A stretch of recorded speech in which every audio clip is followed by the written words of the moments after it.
I emailed over.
So that's why I think we can use it at the rugby club. And morning, hey Tim. Hi. Good morning. Hi. Tim. Ed.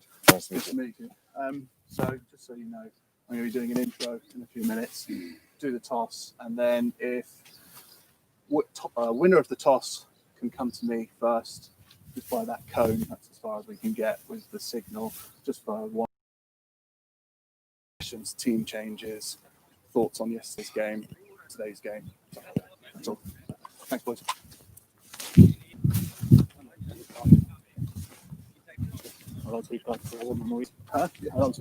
Perfect. It looked like I'm even talking into that for you as well. Oh, maybe one of that might go in ICC. Maybe. Who knows? Then you get offers. I could become the Luxembourg cricket correspondent. Or maybe a little bit better somewhere else. Be West Indies. Why not? Should have worn my West Indies shirt again. Damn. I think it's University of Kent. It is. Oh, Yesterday was West Indies. Today in England. Yeah. I don't know what next. He's real coach. Yeah.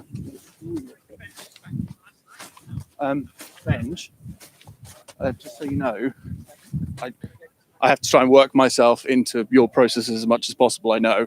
But my plan, if the timing goes well, is to go out there, do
Good morning, everybody. Welcome to match day 2 of the Luxembourg T20I tri-series between Luxembourg, the Czech Republic, Czechia, and Belgium.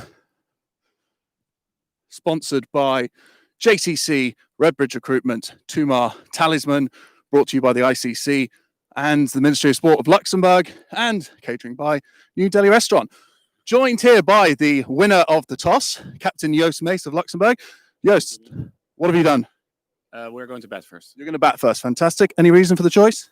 Well, I think we want to get a total on board, and we want to make them chase down, and hopefully we get a big total, and then we can restrict the run rate. Great. And any changes to last night's team? No, we've decided to keep the team as it is. After the big win of yesterday, we thought it was fair to the team to stick with the same 11. Perfect. Thanks very much. Good luck with the game. Thank you very much. And now we're going to be joined by captain of the Czechia side, Ed Knowles.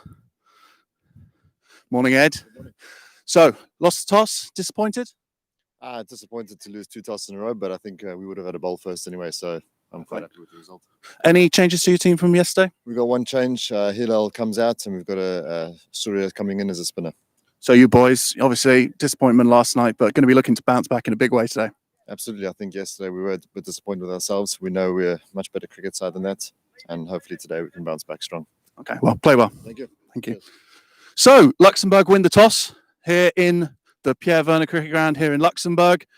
So, a reminder from yesterday evening. So, in the first match of the tournament, Luxembourg got off to a fantastic start in their first game against Czechia. They posted a total of around 160. The game was slightly rain affected towards the end, but with the Czechs on around 80 with 9 wickets down and only a couple of overs to go, I think the result was never in doubt. So Luxembourg starting off with a win. Czechs looking to bounce back with a good result here this morning in the return fixture, again between Luxembourg and the Czech Republic. So we've got a good commentary group for you today.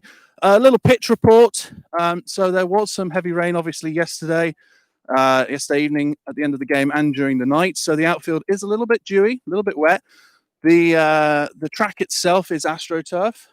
So it's dried off pretty well in some of the early morning sun that we had here today, and should play pretty straight up and down. Not too much happening to be concerned about. But it is a fantastic ground here at the Pierre Werner Cricket Ground, and we're hoping for a fantastic day. So a reminder, Luxembourg have won the toss here in game 2 of the Luxembourg T20I tri-series, and they have elected to bat. So what time are we now? It is now just before 9:15, and the game is scheduled to start in about 15 minutes. So we'll take a little break here in commentary, and we will be back with you soon.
Good morning, everybody.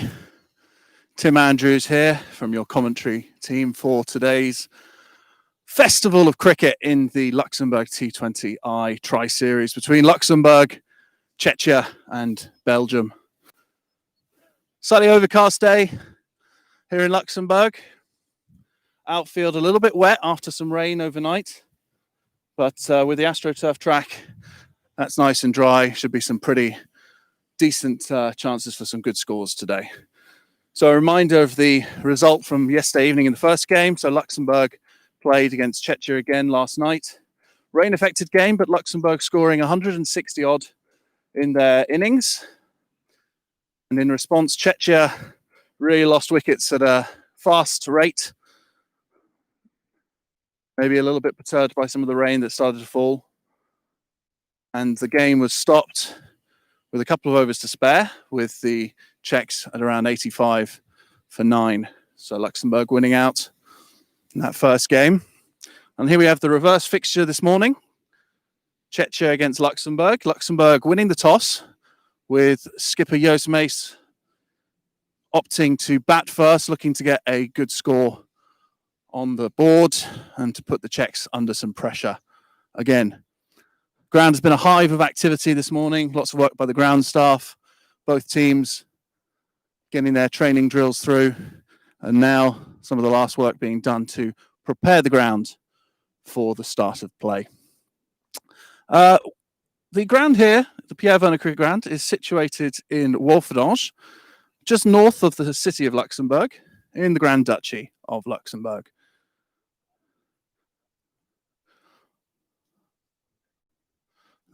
You might, for those of you looking on camera, I'm here in the red shirt, and I'll just point out that just over there, probably won't be able to see it, but just off camera, we actually have a spectator zone. Obviously, due to COVID restrictions, we're only allowed 25 people in that zone, and that is the only people who are allowed to be in and around the ground, not players, officials, technicians, commentators, but people there are on a first come, first serve basis. So the Luxembourg batters getting some last minute throwdowns now, and a team talk I can see taking place over there in the Czech camp.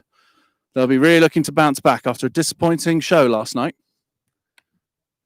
I spoke with the Czech coach a little earlier today, and he said his boys were very, very disappointed with their performance yesterday, and they'll be really looking to bounce back. And I think for those of you who were there at the toss, you will have seen that the captain is pretty disappointed with his team's performance, but they will be looking to bounce back. They are a good side, make no bones about it.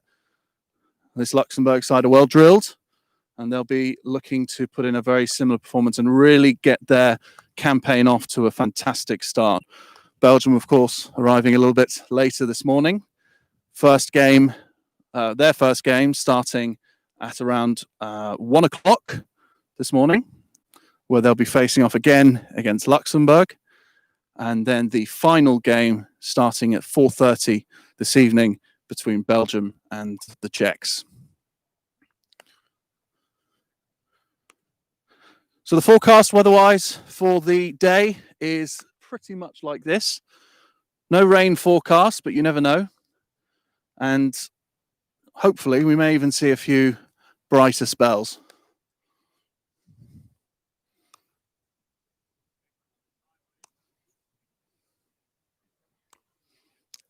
So a reminder, the Luxembourg T20I tournament is sponsored by JCC, Redbridge Recruitment, Tumar and Talisman, and it is brought to you by the International Cricket Council and the Ministry of Sport, Luxembourg. I have to say, despite a pretty long period without rain, causing the outfield to look a little bit browner, usually a little bit lusher than this, the outfield is looking pretty good. The ground staff have been working incredibly hard in the weeks leading up to this competition, and especially in the last week, trying to get everything ready as best we can. So we are getting close to the start of play now. Should just be around 10 minutes. Reminder that this end that I am is the pavilion end, and the far end, the Mark Fitzgerald Bridge end. So we'll take a little bit of a break and we'll pick up commentary just before the start of play. A reminder, Luxembourg won the toss and have elected to bat.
So as the start of this second game of the Luxembourg T20I draws ever closer, reminder Luxembourg have won the toss, elected to bat.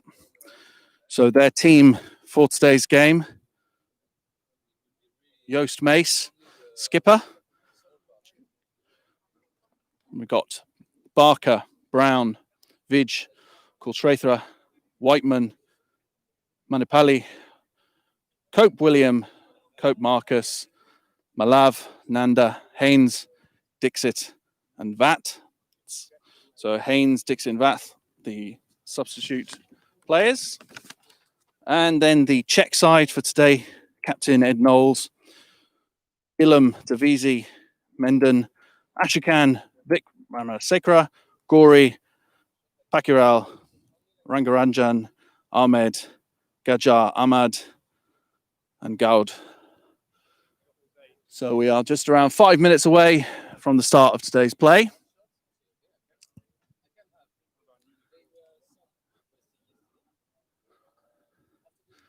An air of calm started to draw down on the ground. Both teams, understandably, nervously excited for the start of the day's play. When you look at the ground, the outfield is looking pretty good. It's dried up quite well.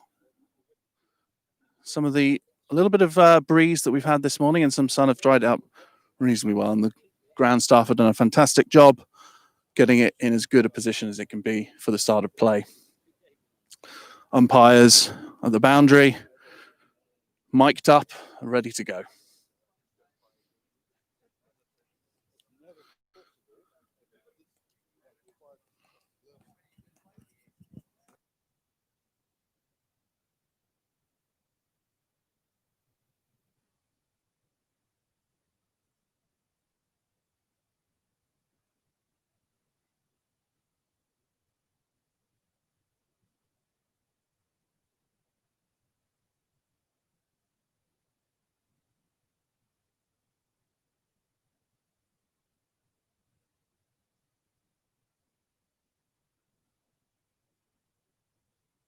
And the umpires making their way to the centre now, with start of play only minutes away.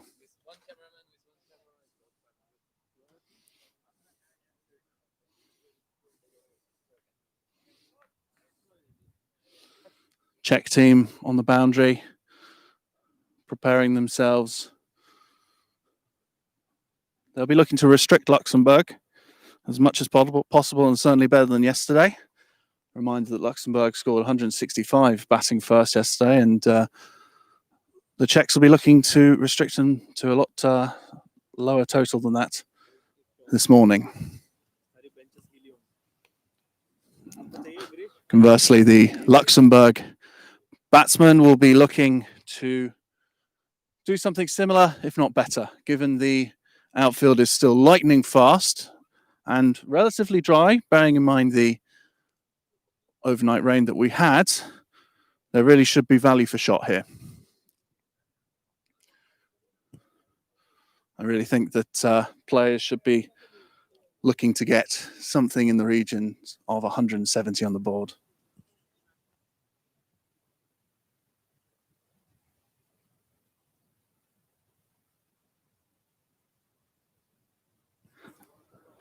And a good morning to the commentators from last night. Mark Fitzgerald, Richard Neal, Anand Pandey.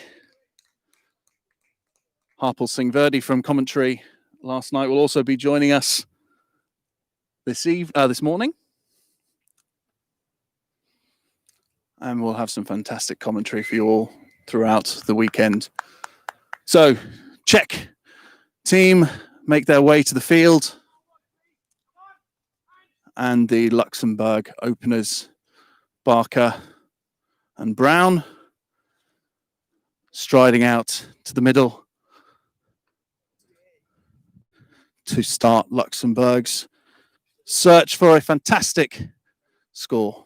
And the Czechs, of course, looking to halt that charge as quickly as possible.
All right. Well, good morning all to the audience here, and thank you for having me, Tim.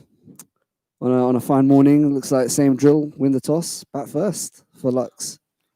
Honey Gori opening the bowling. He's up to the wicket. He bowls, and that's nicely pushed through the gap by Barker. And they'll look to come for two, and they'll get there. Good start for Luxembourg. They're 2 runs. Solid looking start there for Barker. Got a third man and a deep square leg as the 2 men outside the circle. Gori coming up to the stumps, bowls, and Barker leaves that outside the off stump. Probing line there by the bowler. Yeah, that was a very good line and length, I think. So he's hitting the money first thing in the morning. From the Mark Fitzgerald bridge end, Gori up to the wicket, he bowls, and that's turned off his hip down to just behind backward square, and they'll come through for 1.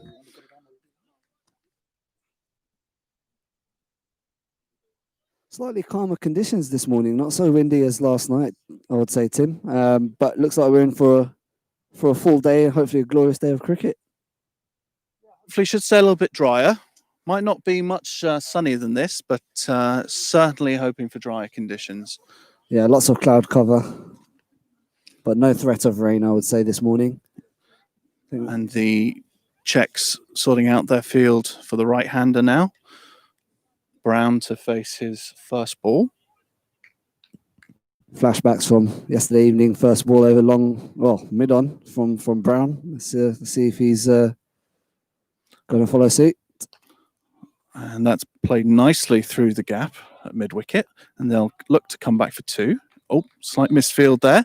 So they'll get back quite comfortably for the 2. Yeah, no, a good performance by Luxembourg like yesterday evening. Czechs will certainly be looking to bounce back, I think, no? Absolutely. The feeling in the second innings, as the second innings started, where Lux were maybe 20 under par. But it was just such a solid bowling display that it was a formality in the end. Up to the wicket he bowls. And that's just pushed out, and they're going to get a quick single there.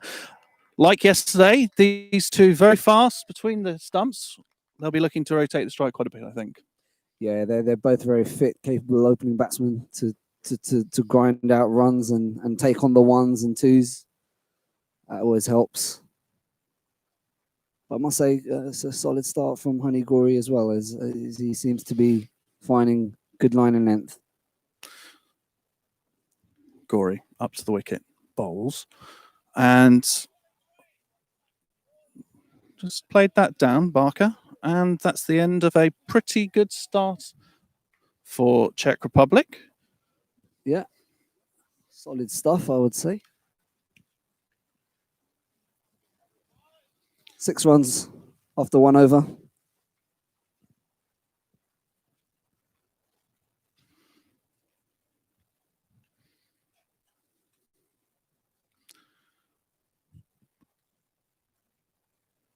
Looks like the opening bowler from the other end, sporting the number 2 on his back.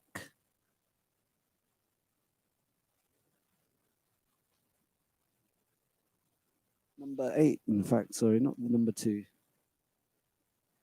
Kyle Gillam, yeah. And we saw a fantastic spell from him yesterday. Most economical performance from the Czech team yesterday evening. Let's see if he can do the same today. This time a change of ends, though. Yep, and Scott Brown on strike.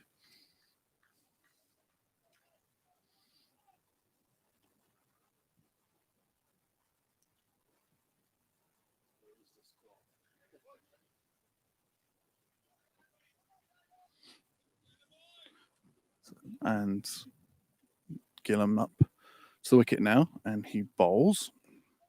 And that's just turned off his leg. Hines going on the leg side, and they'll come through for a single.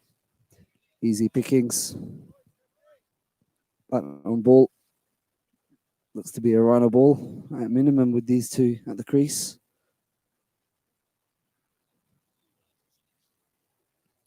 You can already see that the Czechs really are looking a little bit intense this morning. They really want to make a good start. Yeah, it's been a good statement, I would say, from their first over. Yep, they're a very good side, the Czechs, and they're disappointed with their performance yesterday, and they'll definitely be looking to bounce back. And this has been a good start by them.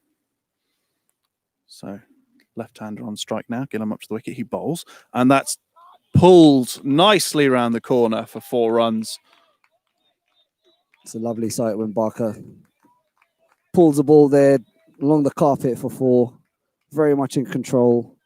A 3-6 field, and that was just a boundary ball, I would say, slightly shorter. Yeah, with the AstroTurf track, you know, you've really got to be express to bowl short sometimes, because otherwise it is just going to be easy pickings for a batsman of good quality, and Barker quickly onto that. But Gillam looking to bounce back now up to the wicket. He bowls, and this time Barker just plays it out, and a dot ball.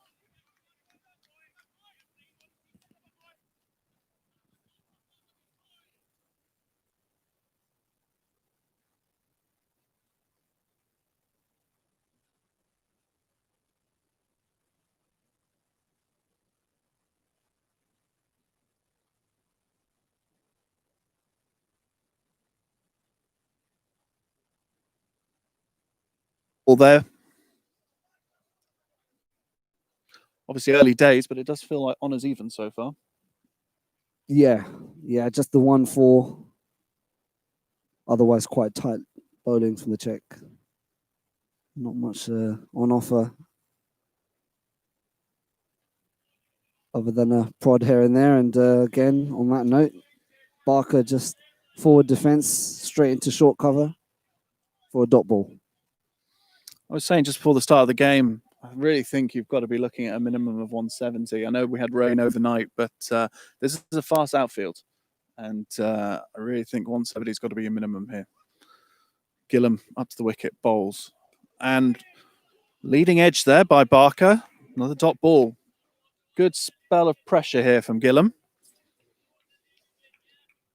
Brings the end of the over. Score on the board, 11 for no loss after 2 overs. Yeah, I would say 170 looks a good par score. That was the target last night, I would say, for the first innings as a minimum. Like I say, let's see how the pitch holds up with the rain overnight. Slightly heavier outfield.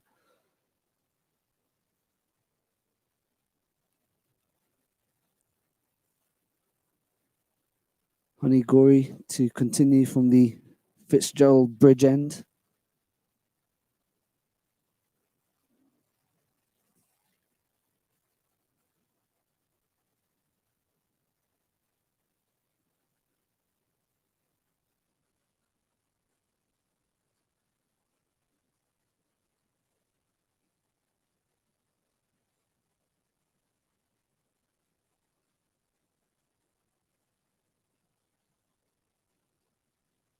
Gory to start his second over from the Mark Fitzgerald Bridge end to Brown. He's up to the wicket, he bowls. And that's turned off his legs. Runs, as Michael Holding would say. And they come back for 2. Stifled appeal there from the bowler. A little bit overexcited, but 2 runs off the bat there. Yeah, there's nothing there for the bowler. Maybe just a reaction in excitement, but an easy clip for 2 in the end.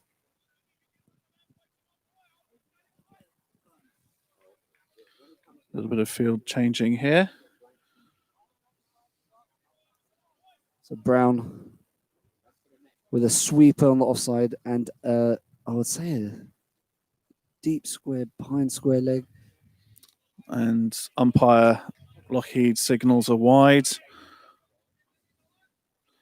It's interesting. I was watching Ben Lockheed do an umpiring assessment a couple of weeks ago to some of the other local umpires, and he seemed to be suggesting that it's very important to give it a little bend of the knees as you're outstretching your arms for a wide up to the wicket.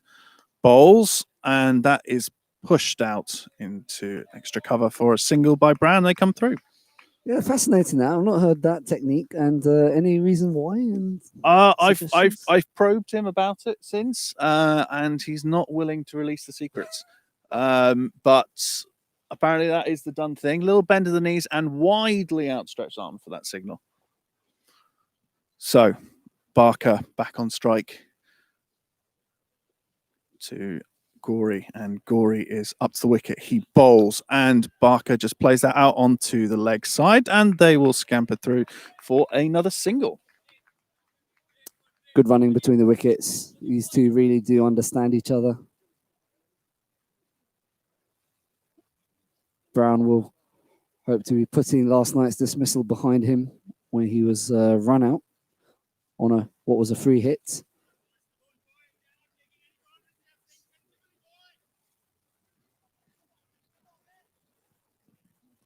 Honey Gory, he's up to the crease. And respectfully, Brown just lets that go through. Nice leave that. Well judged. It's a deceptively long time, 20 overs. That's often the mistake you see with some teams who maybe don't play the format so often, that they just go a little bit too hard. It really is a lot longer than it sometimes feels. Gory up to the wicket, he bowls. And that is forced nicely out into the mid-wicket area by Brown, and they will get a single. Yeah, it's a way of pacing the innings. It's quite crucial. We had a fantastic understanding between the pair yesterday. It was a perfect complement. So Scott Brown being the aggressor, I would say, and Barker just nudging Nerdling. And when the moment came to up the ante, and Barker just he was turning it up a gear, and we saw him smoke a four behind the pavilion. Haven't seen that too many times in the Wolverhampton Oval. Ooh, playing a miss there from Barker. Keeper having a little shy at the stumps there as well, so he must be straying out of his crease, Barker. That's right. And on that note, brings the end to the third over with a score 17-0. Slightly slower start by Luxembourg, but that shows some good bowling from the Czechs this morning. It's been a very assured start. And speaking of pacing in innings, I think it's time for myself to open my coffee tumbler. I must confess, I was celebrating Luxembourg's win last night, Tim, with a few gins, and feel like I need a bit of a kickstart tomorrow morning. I've already had a couple of gins this morning. Champagne breakfast for some, eh? But I must thank you for the local delicacies you brought, some pain au chocolat and some croissants. A lovely touch to the commentary box. Thank you, Tim. Gillam up to the wicket, he bowls, and that's turned out onto the leg side by Brown, but no run.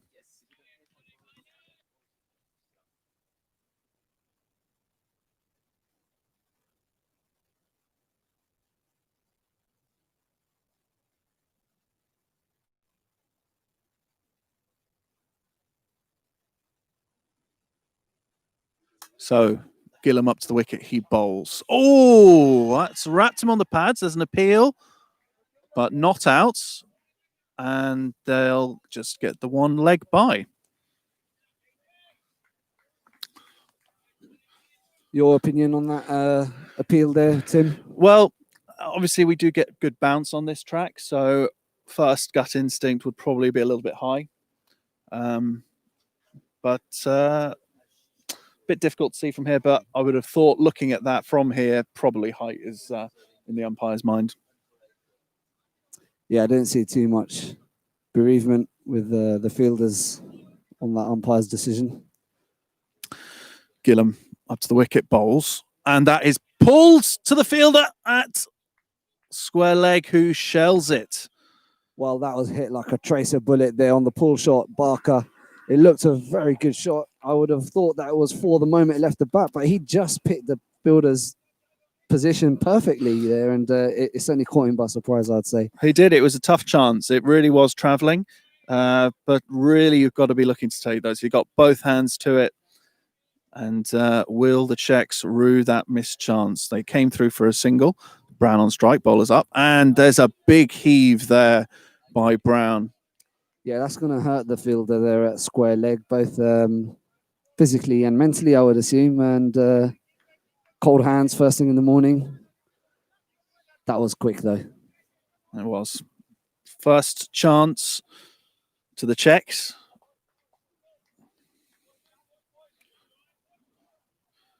Will that cost them? Time will tell. Gillam up to the wicket, bowls. That's dug out, and they're coming through for the single, and they get there. Nice run there between these two.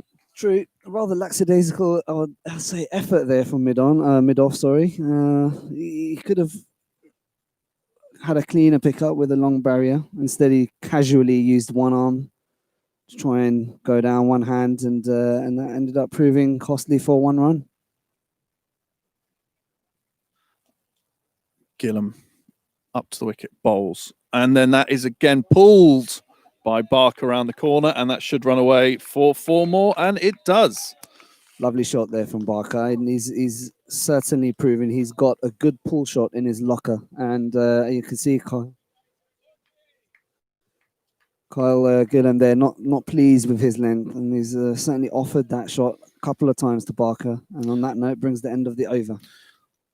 It's a very picturesque ground. I might be biased, but it's a picturesque ground here at Wolfenage, and I hope viewers can see Luxembourg head coach and head groundsman Graham Cope actually on the opposite side of the field carrying a ladder.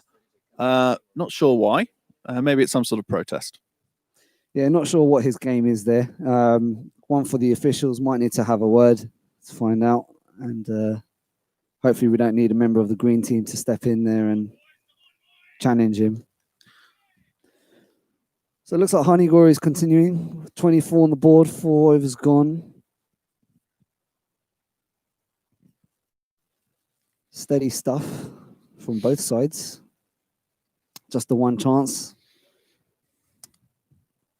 2 overs left of the power play. So Luxembourg will be hoping to make a few more inroads in these next 2 overs. Gorey up to the wicket bowls.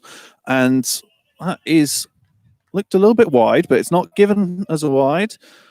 Brown, big slash at it, but misses. Dot ball. Yeah, I think it looks a bit fuller to be cutting on the back foot cutting. Ideally, he wanted to probably go on the front foot and clobber that over covers for 4 for a clean contact. Honey's up to the crease, he bowls. Brown fends it straight to square leg. Dot ball. Got an interesting field position here, Tim. It's in front of our pavilion, or the Wendy Hut, otherwise known as Wendy Hut. So it's not quite fine leg. It's not quite deep square leg either. Interestingly, the ladder has gone up by the nets area. Gorey up to the wicket bowls. Turned off his hip by Brown down to fielder for a single.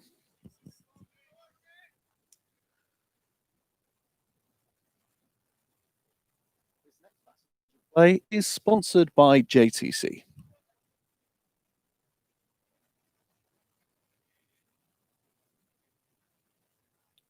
So it looks like Graham is erecting some kind of net feature that goes adjacent from the nets. And Barker plays that back straight past the bowler, but the mid-off fielder cuts it off and there's no run. But it remains to be seen what Graham's objective is there. We'll certainly be providing updates as and when we see them to give you a more conclusive update on the state of play across the boundary there. In the meantime, shot to middle there for Barker. Earns him a single. Honeygory looks a bit more composed today with the ball in hand. I must confess it looks a more accurate performance from him this morning compared to last night. It's been a good start by the Czech bowlers. Really on the money. A few loose ones, but mostly very probing lines, good lengths. Gorey up to the wicket, he bowls, and that one is going to be called a wide. Just got the radar slightly wrong there. Yeah, as opening bowlers go, it's not exactly express that we're seeing on display. It's just a control on pace, I would say. It's around 60 to 65 clicks.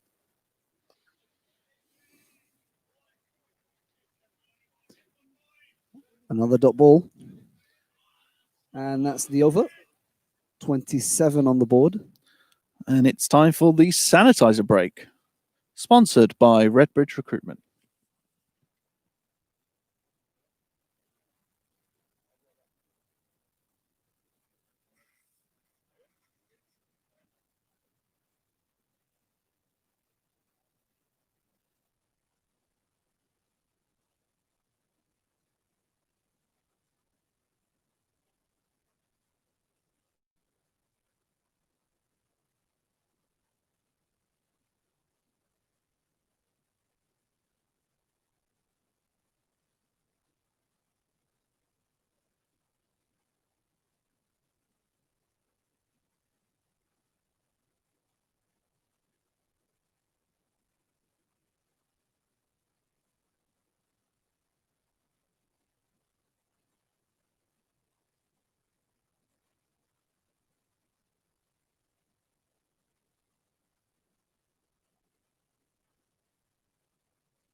starting the 6th over.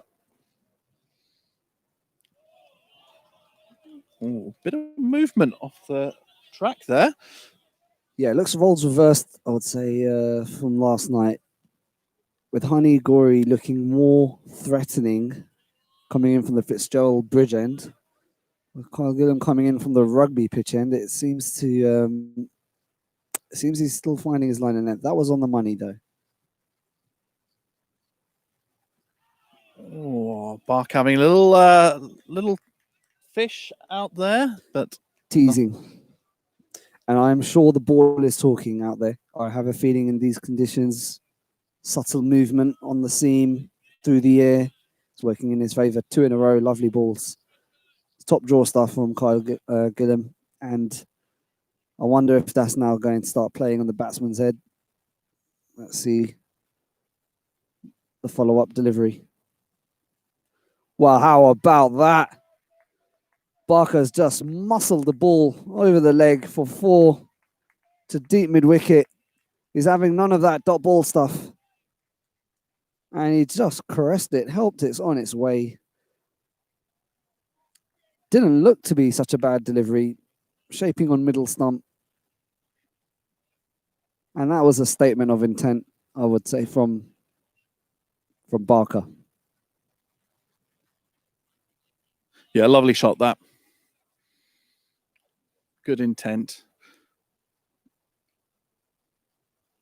Oh, that's very short. I think that's going to be a wide there. Unplayable. That was so short. Yep.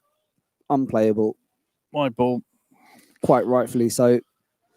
You could see the bowler's variation there, trying to rough him up, bit of chin music, all that jazz, which is not a bad shout. Yeah, he certainly bent his back there, but just a little bit too much. Yeah, I mean, I haven't seen a ball go that high in my time on this square. Respect. Good batting, good bowling, good fielding. Dot ball.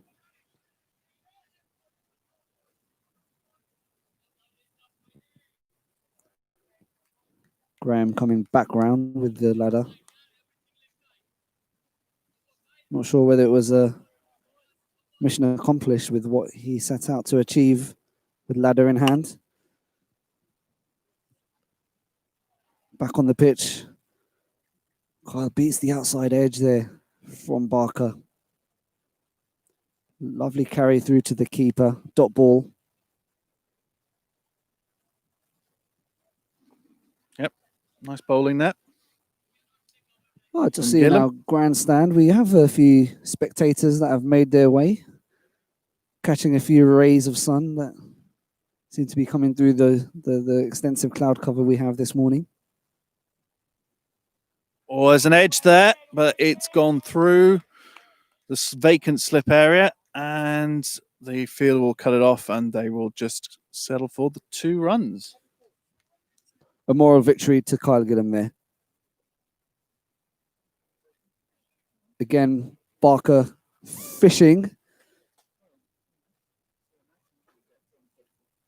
And that's the end of the power play. And a 34 for no loss on the board. Tim, how do you feel that is at the moment in terms of the contest between bat and ball? Honours even, I think.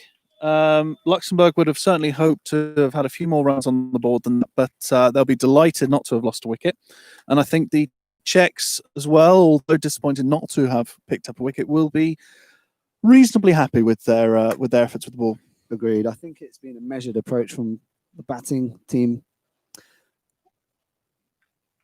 But there's a lot of heart that Czech can take from the way they've started. They've found the edge, they've beat the edge, they've had a drop chance. Either way, we're in for a real good time as this innings progresses.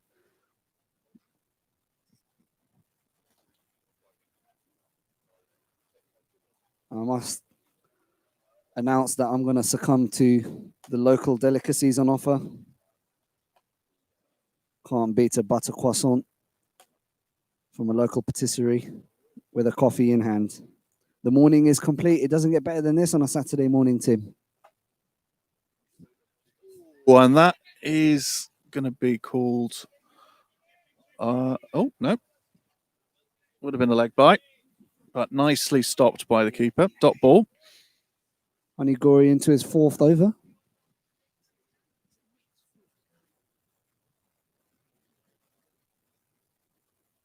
They're bowling him out. Bowling him straight through. They obviously want to make a good, tight start. Don't fix something that's not broken, I suggest. And on that note, comes steaming in up to the crease and a dot ball as Brown sends it to mid-on. Track playing up a little bit there. That seemed to keep a little bit low to me. We had one that spat up earlier, and that one kept a bit low. So these batsmen are just going to have to keep their wits about them. But they're making a fantastic start here, setting the base for a good score.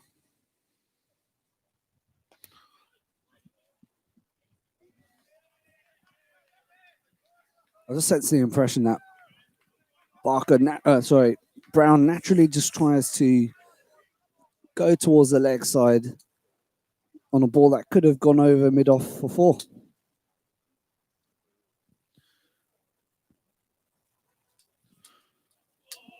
And he leaves that one outside the off stump. Dot ball. Checks a lot bouncier in the field, you've got to say. A lot of chirping. Absolutely. Happy with their start. They have every right to be. They've found the edge. They've missed the edge. They've had a drop chance. They've kept boundaries to a minimum. They have good reason to feel happy with the way they've started here.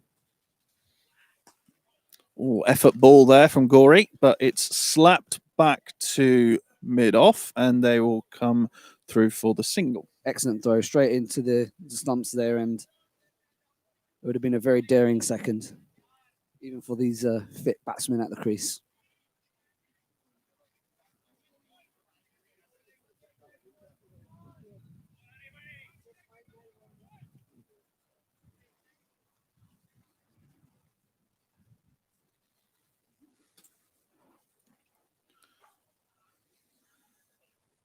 Oh, and that's edged through. Slip cordon to third man who picks it up, and they will take a single.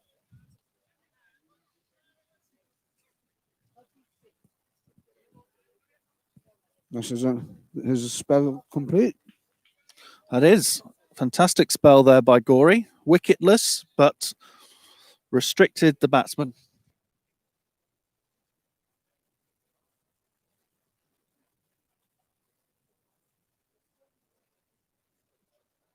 .36 for no loss after 7 overs. Great spell that. Gorey conceding just 17 runs off his 4 overs. Really tight start to the fielding innings.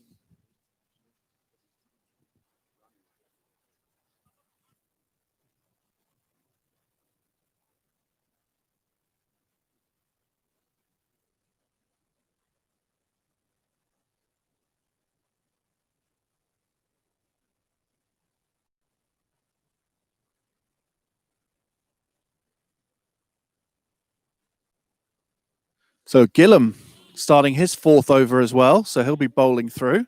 And he starts off with a dot ball to Barker.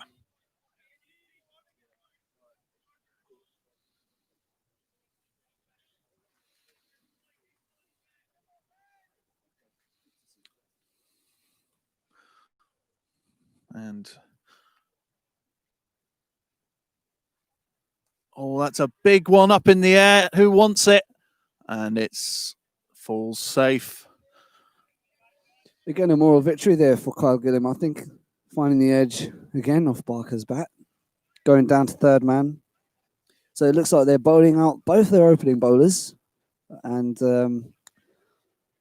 they must trust that they've got the correct bowlers to come in at the death end of the innings. I said before, don't change a winning formula, and I feel Czech will feel quite comfortable with the run rate as is. So good start by these openers. 36 off 5. He's some pretty containing bowling. Good power play. Czech's making a few changes in the outfield. Gillam's back on his way. That's big up in the air. It's going to fall safe, though, I think. And it does, and the fielder overshoots it. And they'll come back for 2. Think about the third, but no. Just the 2 runs. Bit of a heave there over the offside, and there is a sweeper there. He was caught in 2 minds whether to go for the catch, and failing to do so allowed the batsman to go for another single. But at the international level, you must go for the chances. Gillam's in again. Brown offers a lovely looking cover drive for another ball.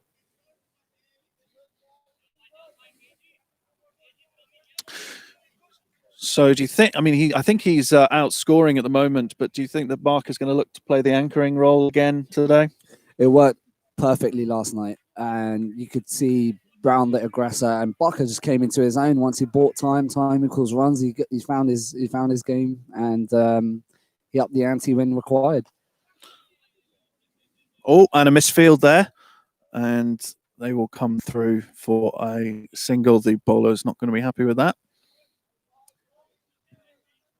He's offered a few edges, has Barker, but he's also middled a couple of good-looking pull shots that would have done his confidence the world of good.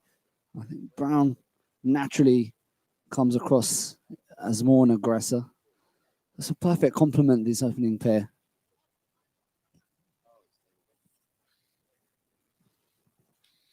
Bit more tinkering in the field here for the right-hander.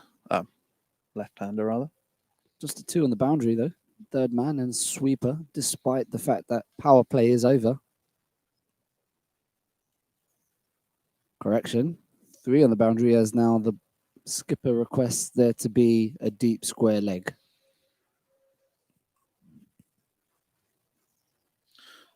Another short one.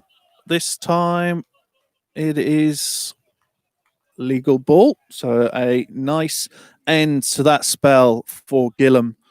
Yeah, another cracking spell. I'll try and get the bowling figures for the 2 bowlers. 42 on the board at the end of 8 overs, and that spell was 4 overs for 24 runs from Kyle Gillam. Yep, very economical there. Run a ball.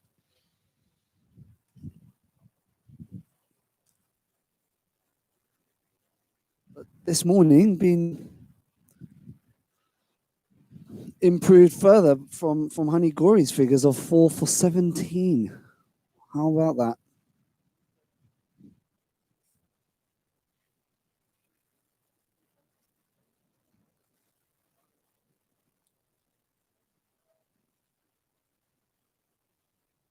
Shakan, the new bowler at the Mark Fitzgerald Bridge end. Got you. You nailed it. Certainly better I've been than Fitzy practicing. last night. You see, you were out drinking gin and tonics all night. I was sat with a piece of paper practicing names. Razor sharp this morning. That's certainly Have left off. Whereas the Luxembourg openers will, I think, now be looking to push on a little bit. 8 overs down. we got barbecue on the agenda later today again, Tim. Unfortunately not. We have other catering planned, I believe. Oh, superb. And I've just overheard from the manager from Graham Cope that there is curry on the agenda later today. How about that? That is a full toss to start. That is dispatched out to long off for 2. Great.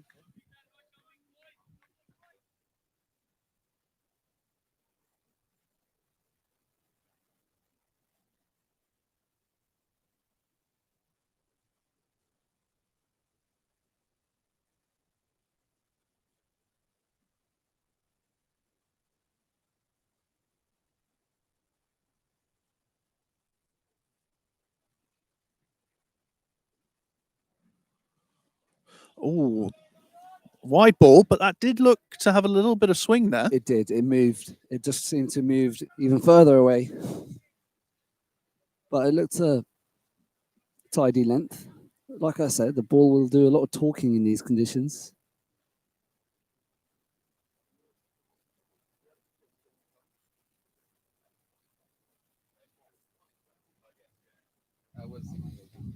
Ashkan up to the crease. Oh, that one's kept a little bit low. It's wide, so they'll get the extra. But it did look to keep it a little bit low, that one. It did, and I have a feeling Scott Brown just going through the motions of a shot to nothing, knowing that he wasn't going to contact that, and an ugly looking swat on the leg side, really, to a ball that was outside off slump.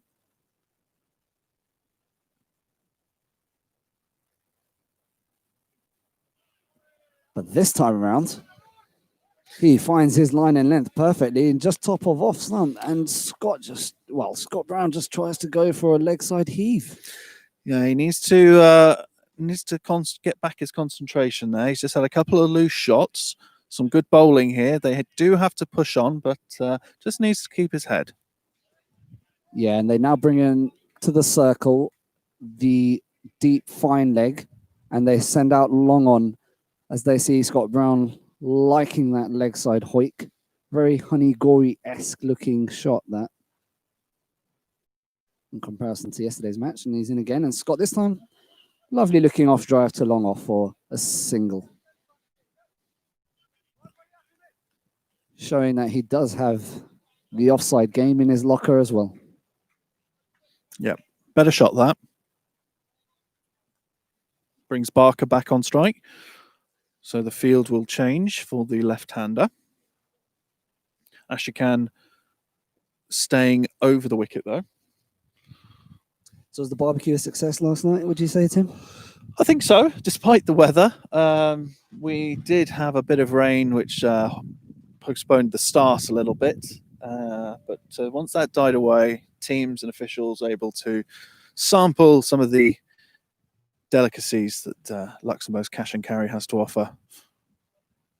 And Barker pulls that beautifully to square leg for 4 runs.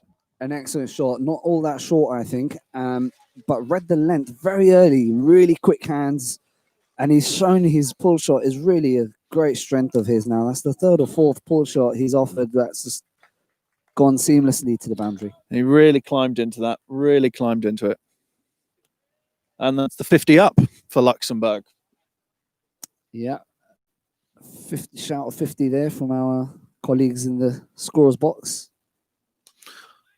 That's a nice shot there.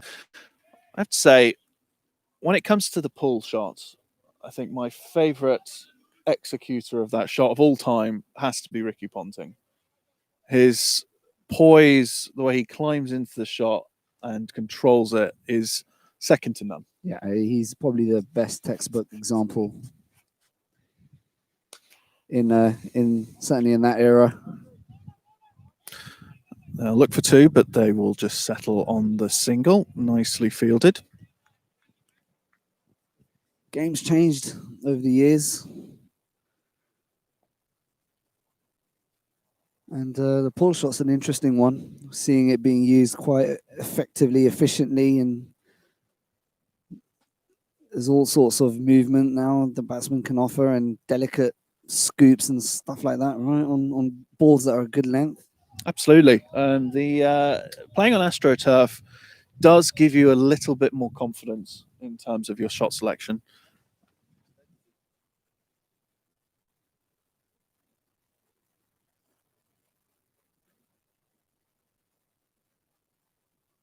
Yeah, so Kushal Kumar Mendon is the change of bowler coming in from the rugby pitch end.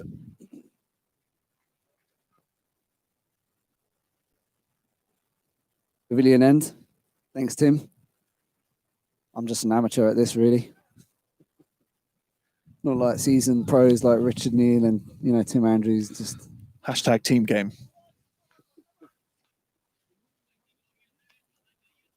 So, again, looking like a seam option. Yesterday, they bought on their spinner Naveed at the 9th over. So in a similar stage of the innings, they persist with seam bowling. with a score 52 on the board after 9 overs. And Luxembourg will really be looking to push on now. Yeah. If they're going to get up to that 170, 180 score. You're looking at 10 and over from here on in, I would say. That's up in the air, should be taken, and is. A rather sad way to see Barker go. Was it Barker that was facing? Yeah. That's And Barker gone. just a bit early into the shot, trying to go for a heave. And he's gone through the shot too early, and it's just gone up in the air. Taken easy as you like from point. I think that was caught by Davisi. Nice innings there by Barker. Lovely applause. We'll get the stats of his innings from our scorers. Yes, Rishi, what do we have on the Cricket HQ for stats purposes?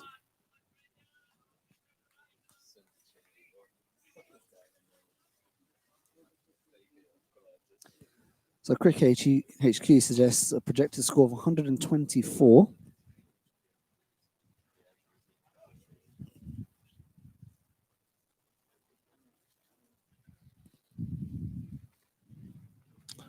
So with that wicket, Captain Joost Mace comes out to the centre. He's going to be the non-striker, though, as the batsman crossed. So the Czechs really happy to make their first inroad into the Luxembourg batsman there, caught by Davisi. And that's clipped the pad of Brown, but it was obviously going down the leg, and they'll come through for one leg bye.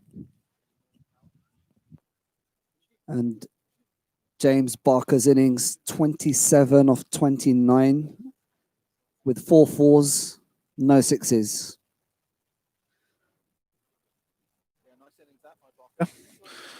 He looked set to go on bigger and better. Unfortunately, he's probably taken one for the team. Yeah, they had to push forward. They had plenty of batting in the hutch. 11 overs to go. It was time. Unfortunately, didn't come off for him, but brought Mace to the crease, and he starts off immediately with a single to mid-off. Yeah, made that look easy, and nice looking off drive along the carpet for a single. Looking very fit, the skipper for the Luxembourg team, and non-strikers end now. Yeah, I have to say I've been impressed with all the players on both teams in terms of fitness so far in this tournament. I know we're early on, but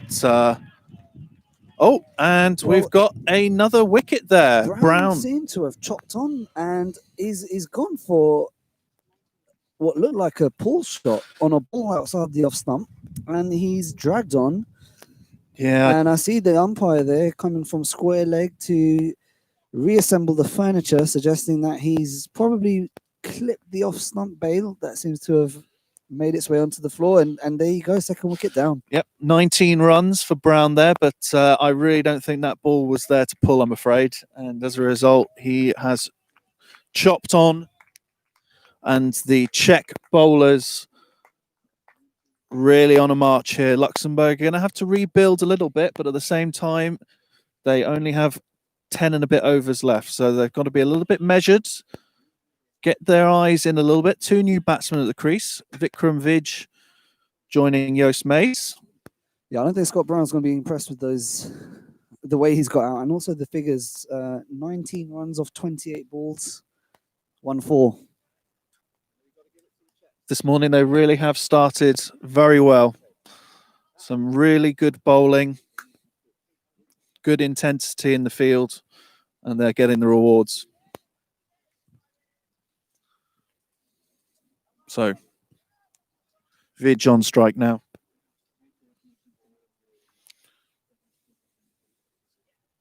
And he turns it to square leg nicely, and they will settle for ace by Ashikan. 2 wickets in the over so far. Game-changing over, potentially here for the Czech. Oh, false start there.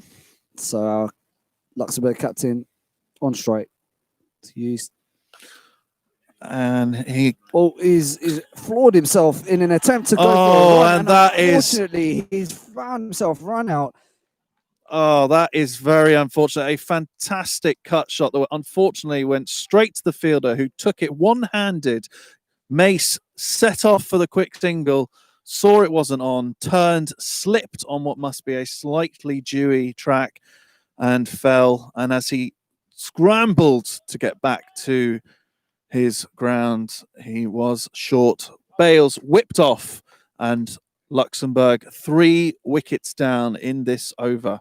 That was John T. Rhodes-esque from Czech team, and it was literally you would have thought of really he absolutely spanked that into the ground. You would have thought it would have been a 4 on any other day. He's picked out the fielder with a very clean pick up, throw in, and it's like you said, maybe it was slightly wet, and that's why Smith has slipped on the floor and he's found himself short. Unlucky way to go. That is, and it brings Kulsrather to the middle to join Vij. 3 down, Luxembourg. Czechs on top right now after a really good start by the 2 opening bowlers, building up pressure. Didn't take the wickets, but they kept the run rate down, which has given them this opportunity, and they have taken it with both hands. So Smith scoring only 1 run, and the score on the board 55 for 3 of 10. Turning point in this match, halfway through the innings for Luxembourg. Oh, look at that! We've got the brushes out, the broom. Bit of sweeping going on here by the ground staff, keeping that square looking immaculate. It's a really tricky situation for the Luxembourg lineup now, because they've lost 3 quick wickets, so they're going to have to rebuild. But at the same time, they do have to get on with it a little bit. Yeah, I would suggest these batsmen will fancy themselves. I think the best way they could go about this is bat out a few overs, see out a few overs, and then go big. There's no point teeing off on ball 1 and then finding yourself a couple more down. Still plenty of time. 60 balls left, halfway stage. Bit of a rebuilding phase required. Vikramasinghe from Vikramasinghe, but an excellent attempt, Tim, nonetheless. I confused him. If I'm not mistaken, in the Cyprus international team, there's a Vikramasinghe. So apologies to the bowler, Vikramasinghe, bowling from the Mark Fitzgerald Bridge end, and he starts off with a dot ball.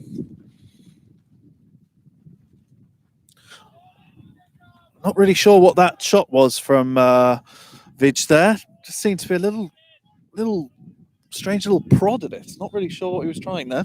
Yeah, a slight crossover between a shot to nothing, a defensive push, and a potential deliberate attempt to run it down to third man. I still think he doesn't know what the answer is. This time, much more assured, and a lovely dab to the third man, boundary for 4. I think that's exactly what he was trying to do the ball before, and this time he's connected. Well, I think that shot tells you everything you need to know about this outfield. That was nothing more than a little dab, and it has absolutely raced away to the boundary there. Yeah, Vikramasinghe, hardly an express fast bowler, and a lovely bit of timing from the batsman to find the middle and just run it down and find the gap.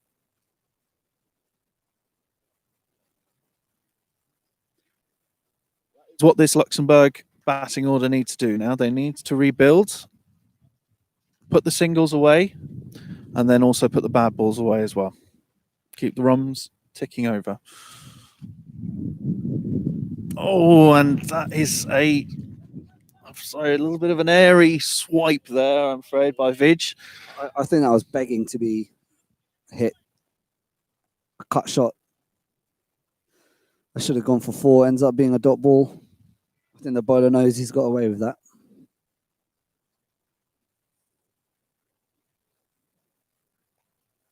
A Dusra from Vikramasekara, slower ball.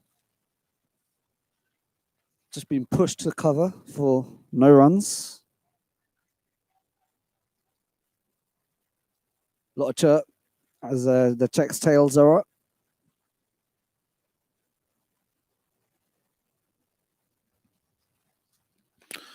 And that's just played out for a dot. Vic showing the full face of his blade there, off the middle of the bat. And that brings the end of the over from Vikramasekara. 59 off 11 for 3.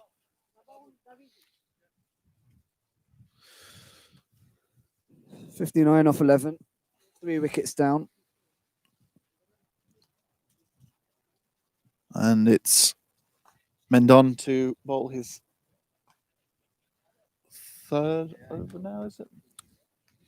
Yeah, I mean, what a fantastic over he had before. 3 wickets, game changer for the Czech team. Yeah, no, that was a fantastic first over by Mendon. 2 wickets, 1 caught, 1 chopped on, and then of course there was the run out as well. Be looking for more of the same.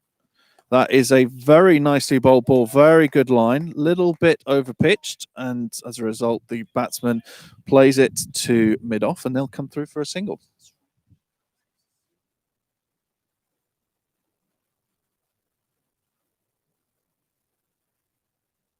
Kulashatra there getting a single to mid-off. Lovely looking off drive. Glorious scene when the sun makes its way into the gaps between those clouds. Fair bit of wind here now, picking up. Anything goes up in the air, might swirl about. That's not you passing wind, is it, Tim? It would not be. Just checking.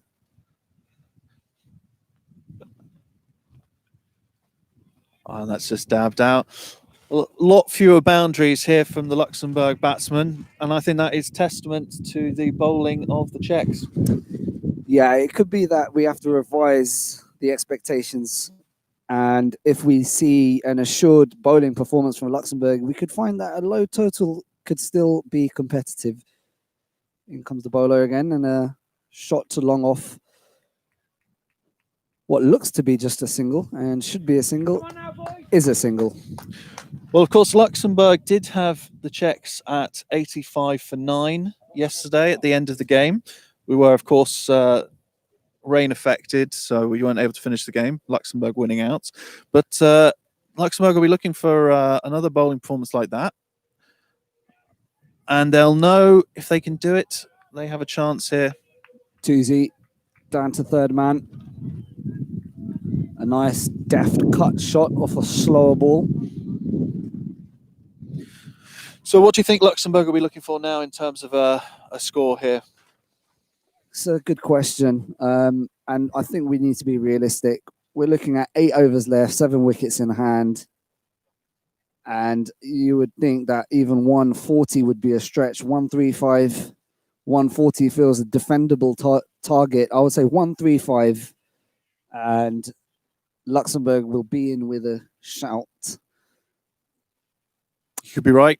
I think they'll need to bowl well to defend it, but that'll give them a chance. And that is, again, nicely played for 2. Lovely looking shot along the carpet for a single, down to the sweeper. Change of bat. Vij obviously a left-hander for Luxembourg.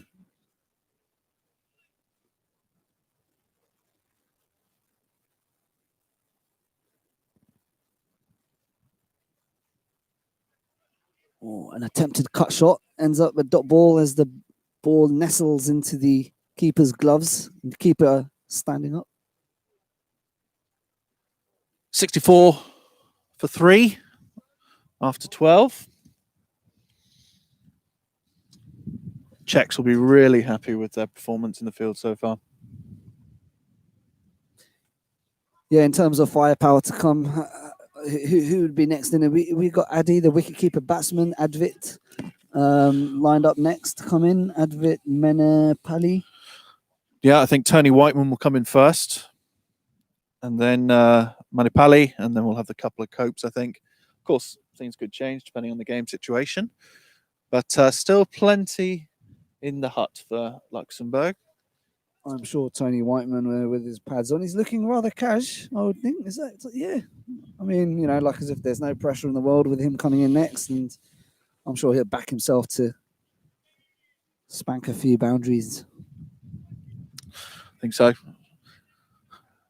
And we'll be expecting the arrival of the Belgian team soon. We'll give a little bit of a think about them in a minute as the bowler comes up. Oh, look at that. Top of off stump. He's castled Saranj.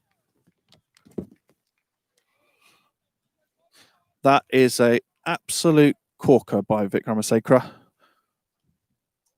Clean bowled Kulsretra. And there we go. In comes in Tony Whiteman, sporting the number 50 on his back. Just the 3 runs there for Kulsretra. And as you say, brings Tony Whiteman, former international skipper of Luxembourg, Whiteman. He will be looking to help his side get up to a defendable score, joining Vikram Vij at the crease. Vikramasekara with a fantastic ball there. Checks from third man saying ball chalega, ball chalega. He knows that Tony's can hit the ball and it will travel. In Hindi, you know, that's a reference to suggest they know their homework on Tony.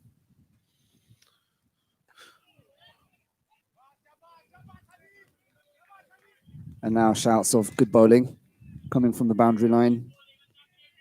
Fielders, everyone backing the bowler. Their tails are up, I'd say, Tim. Very much so. Really good energy in the field with these checks. They are up for this, you can tell. Short ball, fended away by Whiteman nicely into the leg side for a single. No helmet there from Tony today, and that was a testing delivery coming up to the neck. And on that note, he's asked for the helmet, and he's made a statement there to the 12th man to call on a helmet and replace the cap. Certainly is looking quite brave. Coming into the crease, cartwheeling his arm, trying to warm up, loosen up. Vikram Vij now to face.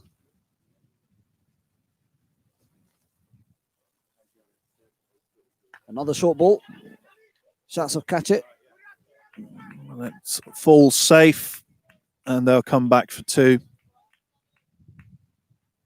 Yeah, it looks like they've got what seems a bit of a cow or deep mid-wicket, not a deep square leg.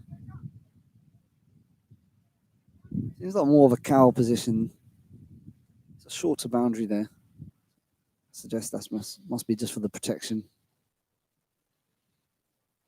Oh, there's an appeal. Shout for LBW, which didn't look far off from here. It didn't get too high up, so I'm going to think that probably was going down leg side. Either that or he got something on it. Yep. Yeah. I mean, we're talking we're talking right arm over the wicket to a left-hander. So pitch outside. A second opinion from the commentary box from Richard Neal suggesting that pitched outside leg stump. In the meantime, a single down to third man from Vikram Vij, bringing Tony Whiteman on strike. I'll tell you what I liked about that, and you won't have seen that unfortunately on the video, but that was a absolutely textbook long barrier by the fielder there. And the score is now 68 for 4 and 7 overs to go. There's no chance of rain, I would say, in the next 7 overs.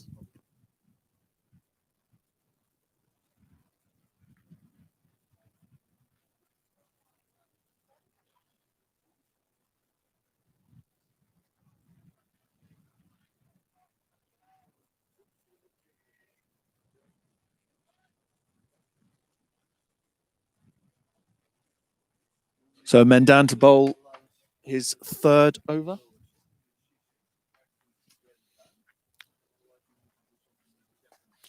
And that's pushed out into the offside for a dot ball.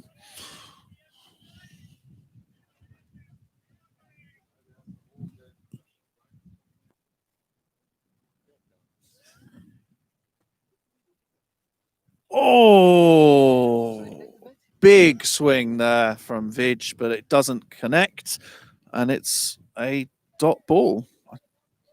It looks like there was even an attempt at a stumping there and an appeal, but it's not out.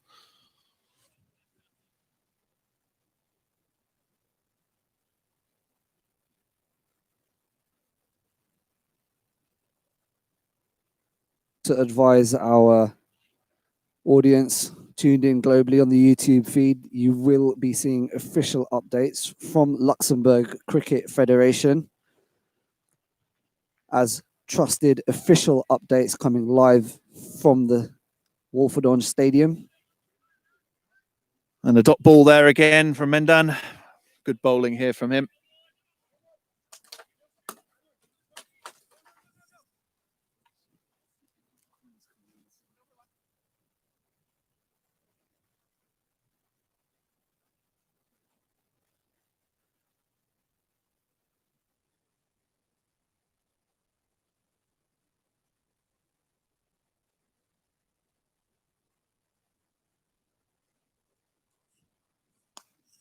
And this time, a nice looking shot to long on. One bounce into long on's hands. Trying to up the tempo.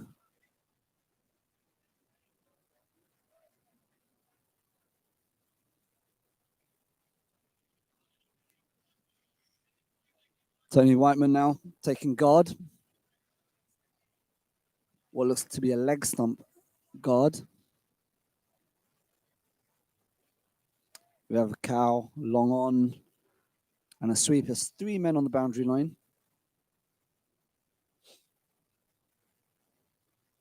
In comes Mendan.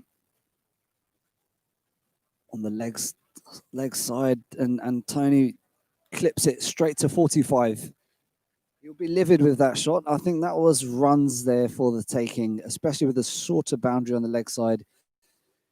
If he had cleared that man, that would have been a certain boundary.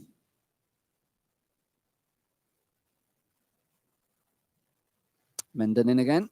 Tony getting underneath that. Straight down the boundary line to mid-off. Cleaned up by the boundary fielder. 2 runs for Tony Whiteman. That was a nice looking shot, that. He done well to get under it. It was a Yorker length, and he managed to smear that past the bowler. And that's the end of the over. 71 for 4. 6 to go.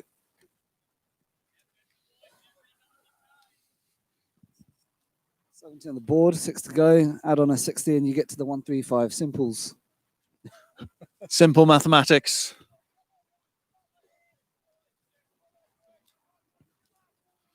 So 6 overs to go.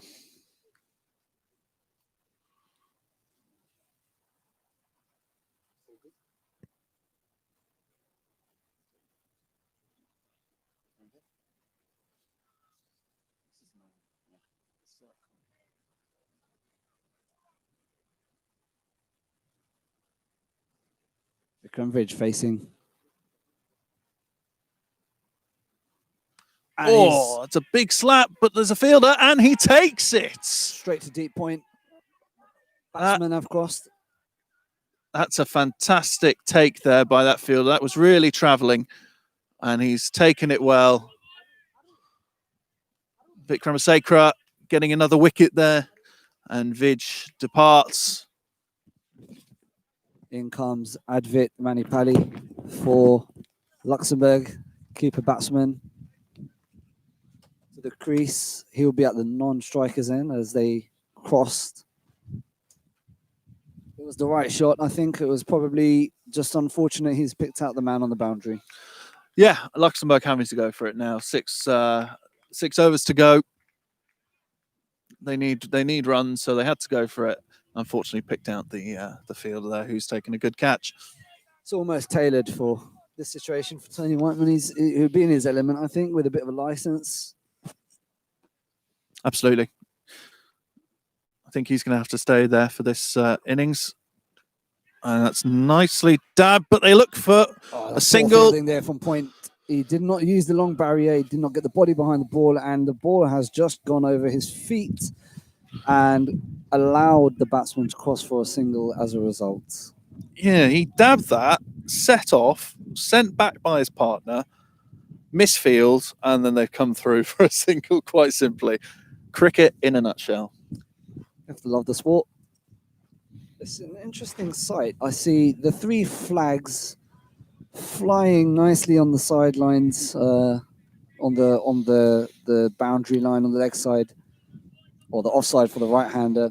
But only the Luxembourg flag seems to be flying proudly with the wind, and the other 2 just seem rather stale. Oh, that's big heave edged. from Advit Manipali, and it's been stopped at the boundary by a third man. They've scampered back for a second. 2 runs to Advit Manipali. Yeah. A hoik that resulted in 2 runs off a thick edge. Yeah, nice bit of fielding there by the Czechs. Could have easily gone away, but he got everything behind it. It was very fine indeed.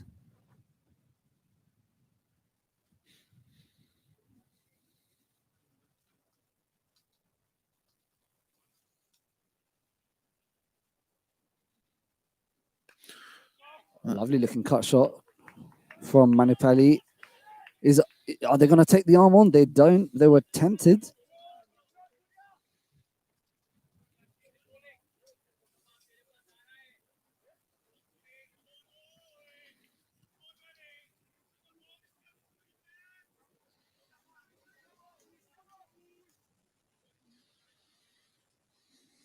Tony Whiteman facing. Slightly leg side ball. It's fended off for a single. To square leg. Good ball that. Good ball that. Nice bowling. Not offering much room, actually. And there's some very tight lines being bowled today. It's a very quick outfield. We've seen that with some of the shots, but the Luxembourg batsmen just haven't had the opportunities because the Czechs really have been bowling a very tight and line. 76 for 5. 5 overs to go. So 5 overs to go of this Luxembourg batting innings. And then the Czechs will be chasing. And shortly we'll be expecting the arrival of the Belgian national team. They will be playing their first game at around 1 o'clock this afternoon, facing off against Luxembourg. And then after that, at around 4:30 this afternoon, we'll have the third game of the day between the Czech Republic and Belgium. I wonder what state the competition is going to look like come this evening. Who will be on top? Who will be feeling good? Who can handle their curry? Absolutely. Just another reminder for the global audience tuned in to the YouTube channel to look out for the official updates coming from LCF and to be taking those as your official formal live updates from Walford Orange cricket pitch. And Mendan to bowl this over. Bowling through. That's going to be a wide. Is it going to be 5 wides?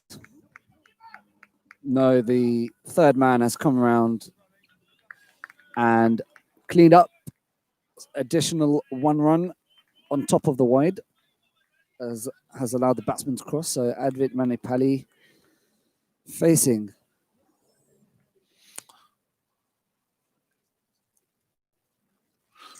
That's nicely played. That one, that's going to run away for 4 runs.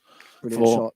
Manipali. Read that line early days and has swatted it in a no-risk manner along the floor for 4 to the square leg boundary. Couple of loose balls in a row there for Mendan. Be looking to pull this back.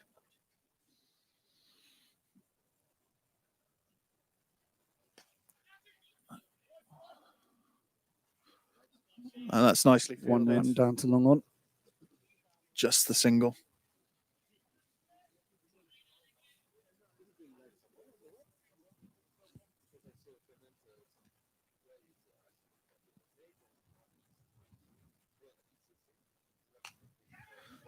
And Whiteman playing a cut shot. And they will take the single.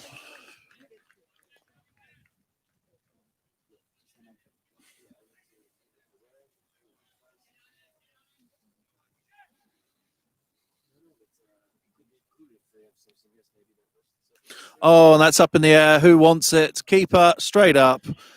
Malapalli goes. I mean, the wicketkeeper literally didn't have to move there.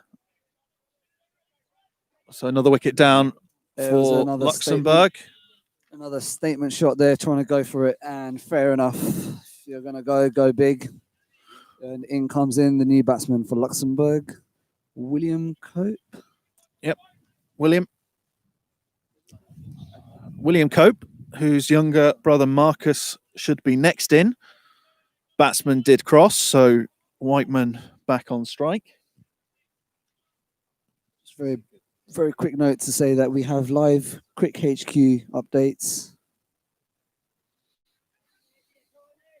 That's a nice shot there by Whiteman. He's got himself to the leg and just dabbed that down to sort of a fly slip area for a single. Taking the helmet off again. Have a word.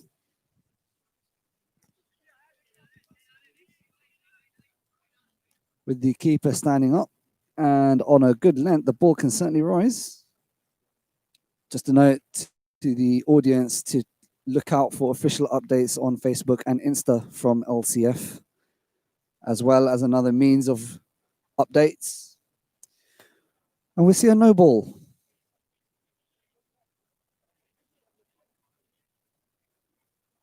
Umpire signalling free hit for William Cope. Can he cash in? He has the license now.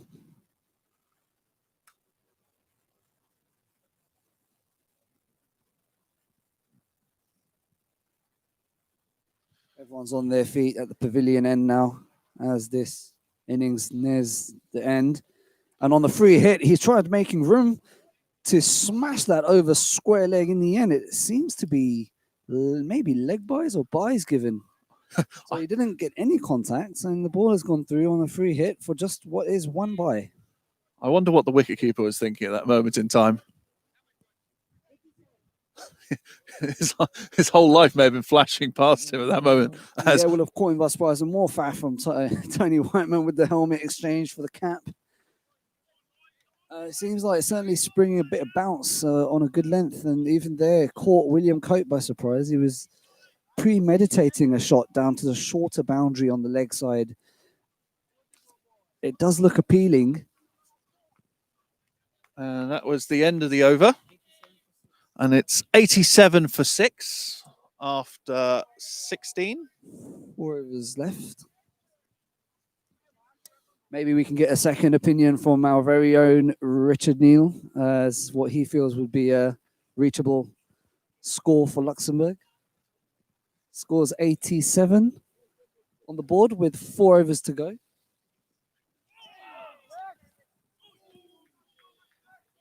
Thanks, Ups. Yeah, I think the Czech bowlers have put on a fantastic performance this morning. They've learned from their mistakes yesterday, bowling better lines and lengths to the Luxembourg batsmen. And I think Luxembourg now will be looking for 110.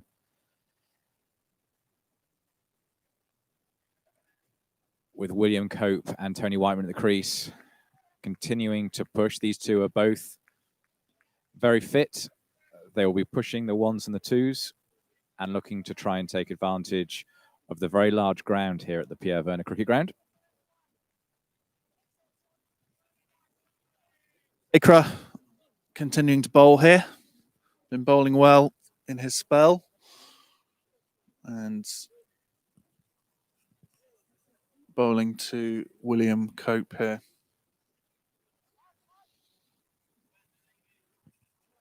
Everyone's on the edge of their seats in the grandstand. in the dugouts, in the commentary box, and the scorer's box.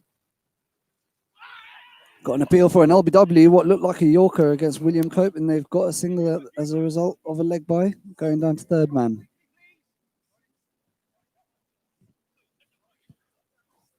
With regards to the grandstand and, of course, all of the commentary, scorers areas, players areas, everything all being done in line with the latest COVID requirements.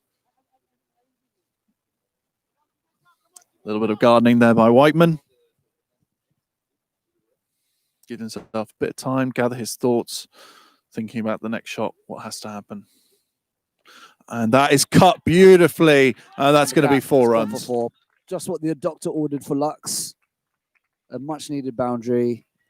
Slashing hard, but a very assured looking cut shot. Runs.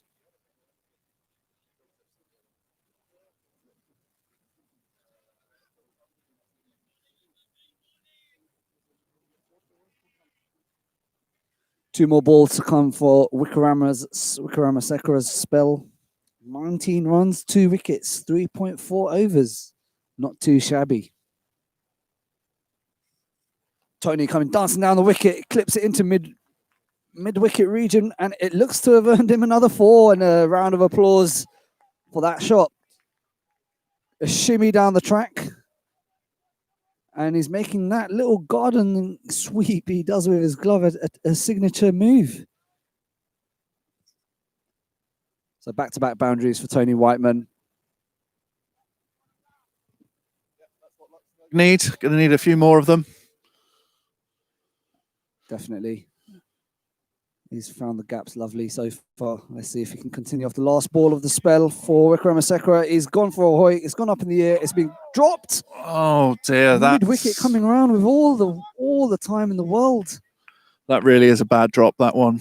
That was a chance gone begging, and looked like a certain catch, certain wicket at international level. That is unforgivable. Let's see if it will cost the Czech team as Tony Whiteman makes his way for a single to give him strike for the next over.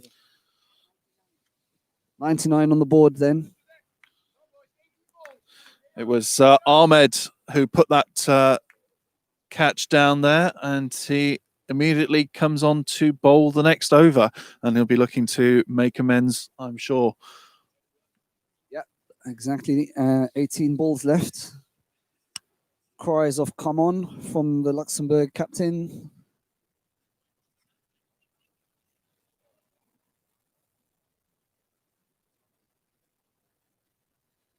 And a change of bowler sees the off spinner coming in right at the end of the innings.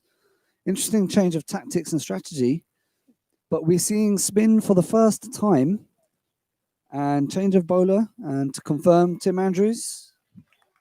It is Ahmed, and he strikes with his first ball. So having put down the simplest of catches, the very last ball of the last over, Ahmed comes on with the spin and bowls Tony Whiteman. So that is 99 for 7 now. In comes the other Cope. Marcus Cope to the crease to join his brother. Always nice when that happens in international cricket. It's a beautiful sight. It's a blessed occasion when you can be on the international stage with your sibling. A memory to cherish and to talk about for years to come. You've got to hope, really, that if these two can't know each other inside out and really get the running going between the wickets well, that no one else can. Yeah, I suspect these would be the best 2 runners between 22 yards the Luxembourg team can offer. Let's see which brother will be able to boast at the dinner table tonight. Yep. So again, 99 for 7, Luxembourg. 17 balls remaining. Ahmed, a wicket with his first ball. Oh, and it's hit the batsman. And they'll come through for what should be a leg bye, I think. No, it's actually managed to come off the glove, I think. Wow. And you see the batsmen are targeting that short square leg boundary I mean, I think the bowler's bowling well. He's come on at this death end of the innings. I'm not surprised to see him coming on at this stage. Slightly shorter. That was the 100 up as well for Luxembourg there, and they'll come back for two. Fantastic running, putting pressure on the fielders, and the fielder fumbles with a I'd say unclean attempt to pick up the ball and throw in. Took on the arms, 2 runs. And you can hear the Luxembourg players on the boundary really getting behind their team. They know they've got to get more runs here. A obvious plan as well to this spinner. And that's up in the air, but it's going to fall safe. Don't think it's going to go to the boundary, but they will look for... Another easy 2 going to Cow from William Cope. Slightly better there in terms of attempts to go for the boundary shot. I think it's more reward that than trying to premeditate and getting position early to that short leg side boundary. Straight line by the bowler here. So the Luxembourg batsmen seem to be making a move towards off to heave it onto the leg side. A straighter ball. Oh, that is unbelievable scenes as the fielder out on the sweeper does not get his body behind the ball, offers no attempt to get down at all, and the ball has just gone through his legs for 4 runs. Will that cost them? Will that hurt them? Bowler's going to be grouchy about that one. He's had a very good over so far, and that's let the team down. It's just the effort, which was appalling, and it's been followed up with a wide and a shout for and he's given him a stump, and it's been given. Wow. How about that? I think William Cope caught off balance, caught off guard. A great bit of keeping to have awareness and presence of mind to go for the stumps, and he's been caught short, been given out, and well, it looked like William was just finding his range and a couple of good shots under his belt. Unfortunate way to go. He didn't seem to be making an urgent effort to get back, so I'm led to believe that he probably was on the line. I'm guessing he didn't think he had to go back, and the wicketkeepers had the presence of mind to take the wide delivery and seen it and gone for it, and he's got the reward. So 2 wickets in this over for Ahmed. New batsman at the crease. And this time a leg side ball from the spinner and another stumping. Well, how about that? 2 back-to-back stumpings of 2 wides and a clever bit of wicket keeping for the Czech team. That was not clever batting, I'm afraid. That was Malav there who came in and was out first ball. So Ahmed on a hat-trick here. Ahmed on a hat-trick and with a new man at the crease, Ankush Nanda. And it's going to be a hat-trick ball here. The last wicket as well. So Czechs will really be wanting this. I say that. It's going to be a hat-trick ball if we make it to the next over, but it was the end of the over there. So that is 18 overs down, and the score is... I'm slightly puzzled. Were those stumpings not wides? They were. So it's 100. How can that be the end? How can that be change of over? It was not a wide. The last one. Corrected. But 109 for 9 after 18. 2 overs to go. They need to bat out 2 overs by default. That's 12 runs if you're getting a run a ball, and that brings them up to the 120 mark. We have a change of bowler, and the name coming from the scorebox is Arun Ashokan. So 109 for 9. Luxembourg here with just the 2 overs to go. Ashokan coming over on to bowl the penultimate over of the innings. I still think that a few singles and see out the innings is a better approach than trying to swing the blade and falling on one's sword, leaving balls to spare is not the way to go. That's nicely played. Cut shot out to point by Cope, and they'll just take the single. This time a cleaner pickup, cleaner throw in, and body behind the ball. Good to see. Scattered field, long on, long off. Deep point, deep. Cow, who seems to be moving in now for Ankush. No, he's not. He's staying there at Cow, and we've got a deep fine leg. It's all happening out there in the middle. Few fielding changes.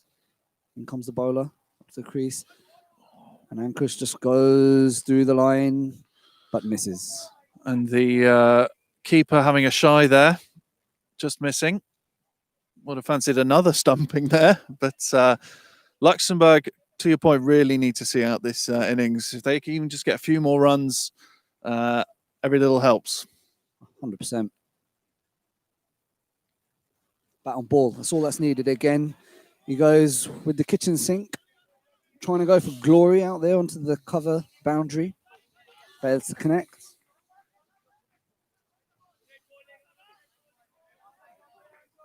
Caution into the wind there from the batsman. That's all it is.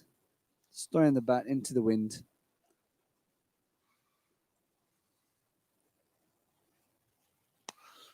It's a nice shot, full safe, and they will come back for Marcus, two. Well, Marcus Cope going to the danger end, backing himself to take on that single and a great 2 runs earned for Lux. Good stuff. Nice shot by Nanda there. Nothing too risky, and they come back for the 2. Good over though so far from Ashkan. 3 balls in, only gone for 2 runs. I think we see some arrivals on the behind the grandstand, sporting red jackets, potentially the Belgium cricket team. Yep. 2 balls to come. 3 runs off it so far this over, and that's clean bowls. Castled up the leg stump of Ankush, and that brings the end of Luxembourg's innings. 112 all out Luxembourg with an over and 1 ball to spare. The Czechs will be absolutely delighted with that performance in the field there. They've bounced back beautifully, bowled with tight lines and restricted Luxembourg to what is a very, very subpar score there. I would say so as well. Agreed, Tim. And very assured performance in the field. Good bowling, tight line length, like you said, not offering too much. We'll get the scoreboard statistics for our viewers very shortly to confirm 112 all out. And we will be bringing the breakdown of the innings very shortly, and Tim will be able to present the bowling figures and the batting scorecard. But just to reflect on the innings, it is very assured from the Czech. I think they will certainly feel in the better camp and better placed going into their run chase. Luxembourg really need to take quick wickets to feel they've got a chance in this second innings. Yeah, absolutely. They're going to have to hit their straps early. The Czechs are going to know they've done really well there. It's a bigger score than they managed to get yesterday, so they're going to have to bat better than they did yesterday. But as a summary, so the Luxembourg team batting first, all out for 112 after 18.5 overs. So a very good start to the innings by Barker and Brown. Barker scoring 27 and Brown 19. Mace unfortunately run out there for just the single, and Vij getting a nice 10. Kulshretha just the 4. Whiteman, nice little cameo there for 16 runs. Manapali 8. William Cope 10. Marcus Cope, the not out batsman, with 2. And Malav out first ball for a duck. And Nanda the final wicket there for 2 runs. Bowling figures, Gorey and Gillam bowled through at the very beginning of the innings. Gorey with 4 overs, no wickets for 17. Gillam 4 overs, none for 24. And then came a real great performance by the follow-up bowlers there. Ashokan 2 overs, 1 for 13. Mendon 4 overs, 3 for 20. Fantastic performance by him there. Vikramasekara 4 overs, 2 for 24. Another great performance there. And then Khan just the single over, but 3 wickets from it. Would have been on a hat trick had he got another over, and that's some great bowling figures there, and just some great fielding. Really, I think there was some good intensity from the Czechs. Really, really wanted to put on a good show after last night. Yeah, I don't think those misfields on the boundary line are going to really hurt the team in the circle. They were very, very assured, very accomplished. Lots of talking. Tails were up. Couple of blemishes out on the boundary line.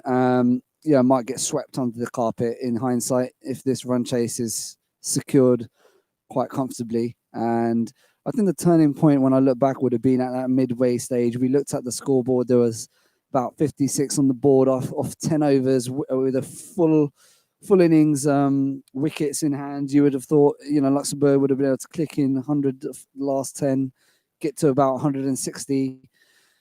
And then we had what was I'd say a match-defining over, and 3 wickets in 1 over at the midway stage seemed to have just turned that innings on its head. Definitely a pivotal point in the game there.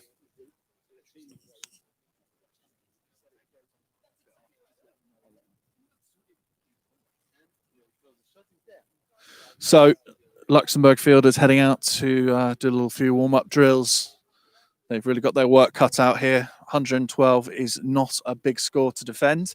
They've got the bowlers to do it, though. A reminder, in the game last night against the Czech Republic, at the end of the game, which was shortened by rain, Luxembourg had the Czech Republic at 85 for 9 with just the 2 overs to go. So it's perfectly possible that Luxembourg could defend this, but they're going to have to bowl well. And you fancy, after the performance the Czechs put in the field just now, that they'll be looking to make the similar improvement with the bat as well.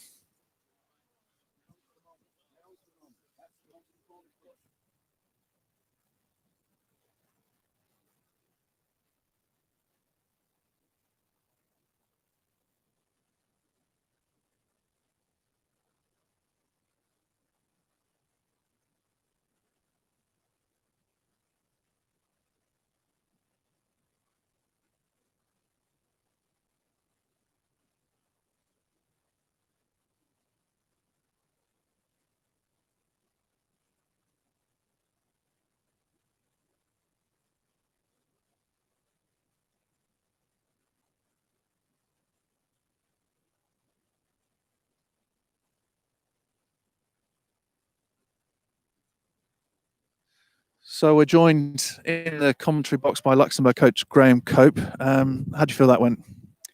Obviously, we'd like to have got a slightly higher score to give them a target, but we're pretty confident because we fielded fantastically yesterday.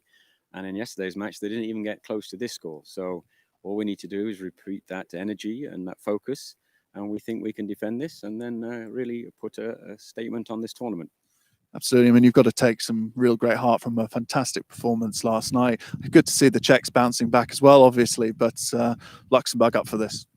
Well, the Czechs had to, didn't they, really, at the end of the day? But as I said, we're pretty confident. We think we've got a great, sharp fielding team. They showed it last night with some super performances, boundary catches, etc. And we're going to do that again and see where it takes us. Great. Thanks very much, Coach. Play well. Thanks.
So joined here by the coach from the Czech team, Danny. I'll pass over the mic to Danny and Tim, if you would like maybe to just reflect with Danny on his thoughts and views so far of his experience in the match as well. Absolutely. Welcome, Danny. Thanks, Tim. So you guys have got to be happy with that. Much happier than yesterday. Yeah. It was a good performance, a lot of energy. We were very flat yesterday. We got our angles wrong in the field, and today it was a lot better. Yeah, no, you could definitely see that. I mean, even from here, you could see the energy was up. You know, it would have been very easy to have started quite down, really, after yesterday. But your boys did fantastic. We couldn't have started down. We're not that kind of team. No. Yeah, if we'd started down, we would have been in a much worse position. We know what we were wrong yesterday.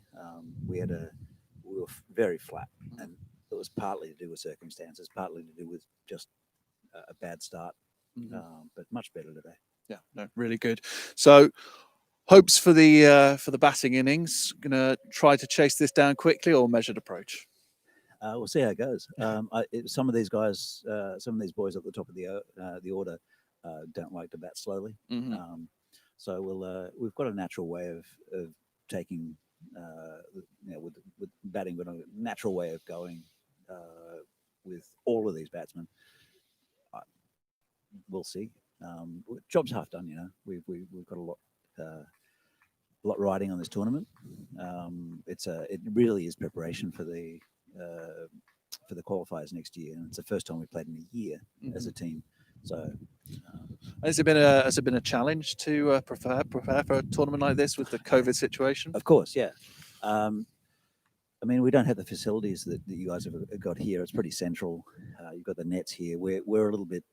We're not quite as advanced as far as the facilities in Czech, but because we haven't had to do any preparation, it's very much getting back into the swing of things. Yeah. We've got the CE Cup coming up in Prague in a month, which will be nice, a 16 tournament, and preparation must be better for that than it was for this one. Perfect. Well, you guys have bounced back really well, so well done for that. Good luck here and for the rest of the tournament. Thank you very much, Tim. Thank you. Yeah.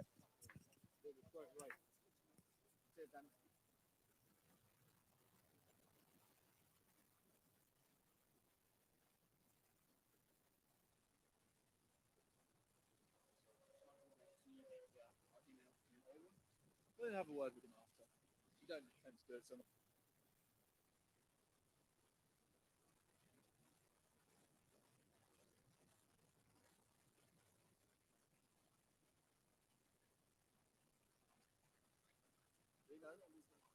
We just have a bit of a small talk in the commentary box that our next interview can be done on the camera. Maybe a word from Sri as our official LCF rep, and for his views on the experience so far. I'll hand over the mic. Sri, what are your thoughts of the experience last day or so? I mean, I think Czechs really pulled off well this morning after the drastic loss yesterday.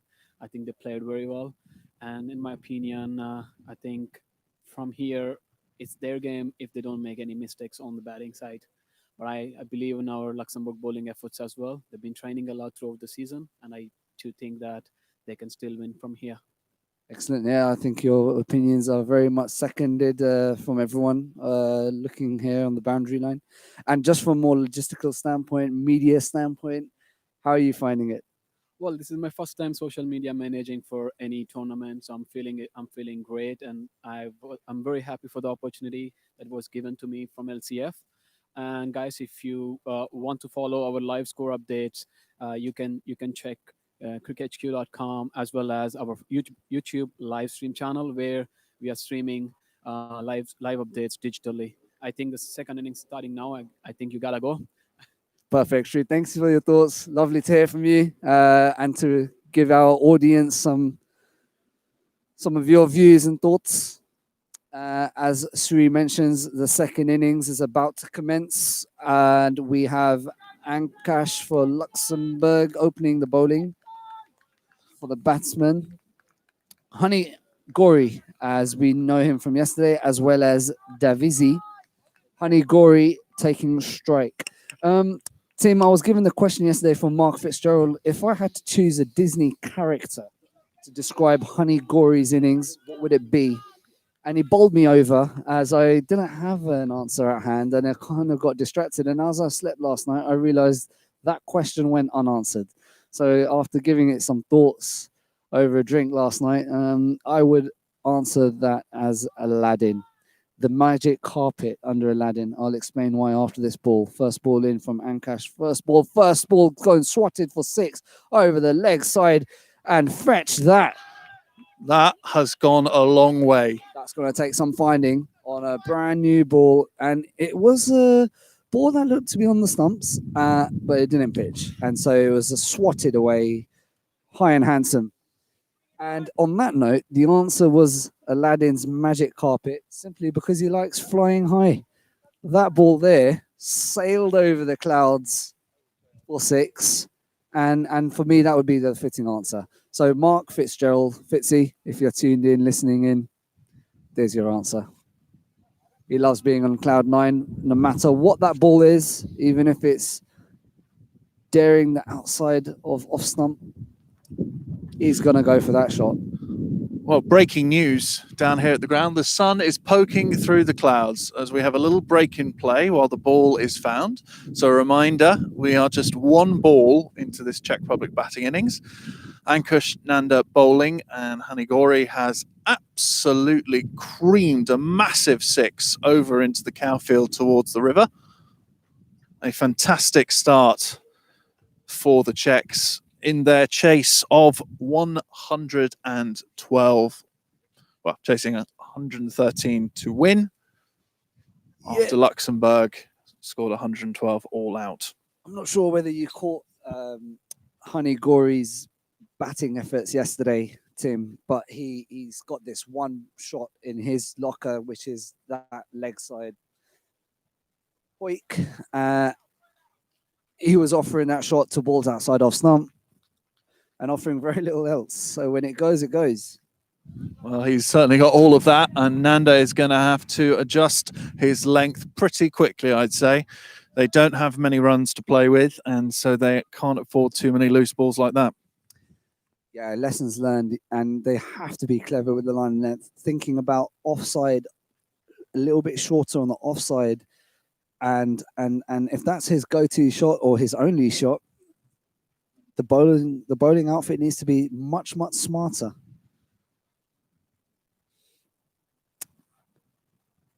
And Cash comes in, and Honey Gory goes for exactly the same kind of shot and the same result. 6 runs, back-to-back 6s. A lot straighter that one, but same result. Strike rate of 600. Well, batting so far from Honey Gory, quite frankly, as sweet as honey. Dear, oh dear. That was too easy, Tim. I was lining that one up. Well, how to come back from that, we'll find out. Ankash comes in, the 3rd ball. And how about that? A defensive prod to cover for a dot ball. Definitely a better ball, but damage is already done for this over, I'm afraid. And the next. Quite surprised that he didn't go for the same shot. It was there in his zone. Oh, dirty looking swipe there from Gory. That's the one, Tim. If I had to encourage one line in length to this batsman, it's exactly that ball. He cannot use that leg side hoik to that kind of a ball, and if he connects, fair play. If he goes to that kind of shot, he'll go up in the air, offer a catch, walking wicket. 5th ball of the over. A defensive prod to mid-off, scampered a quick single.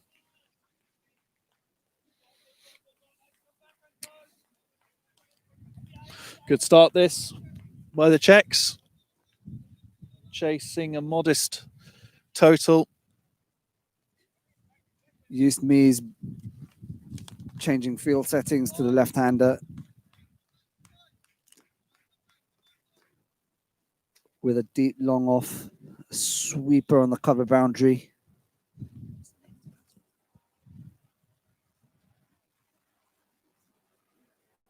Davisi on strike. A That's- respectful defensive shot back to the bowler. Yeah, better ball that. Good end to the over, but a good one for the Czech Republic. 13 runs coming off it. Gory back on strike for the second over.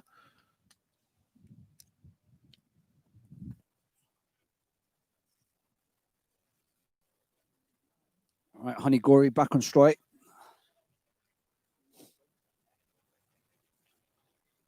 Saranj Kulchetra is the other opening bowler for Luxembourg. So spin. Spin early on. They'll be looking to try to get a top edge, you fancy here. It's a good ploy from Luxembourg because it looks like Honey Gory loves the ball coming on. So taking the pace off is a good tactic. Can it earn them a couple of wickets, much needed early wickets? So the two fielders outside the ring are long on and a deep mid wicket. Oh, it's an edge. He's gone for the heave again. I think that's going to go. He's gone big. He's gone hard. It's an outside edge going all the way to the third man boundary for 4. First ball of the over again at 4 runs. Pressure on the bowling team. I wonder whether Honey Gory listens to a bit of DJ Honey Singh in the mornings just to get him in the mood. For our Asian audience, you'll be well acclimatized with DJ Yo-Yo Honey Singh. Great start this by Honey Gory. Oh, there's an appeal and no run.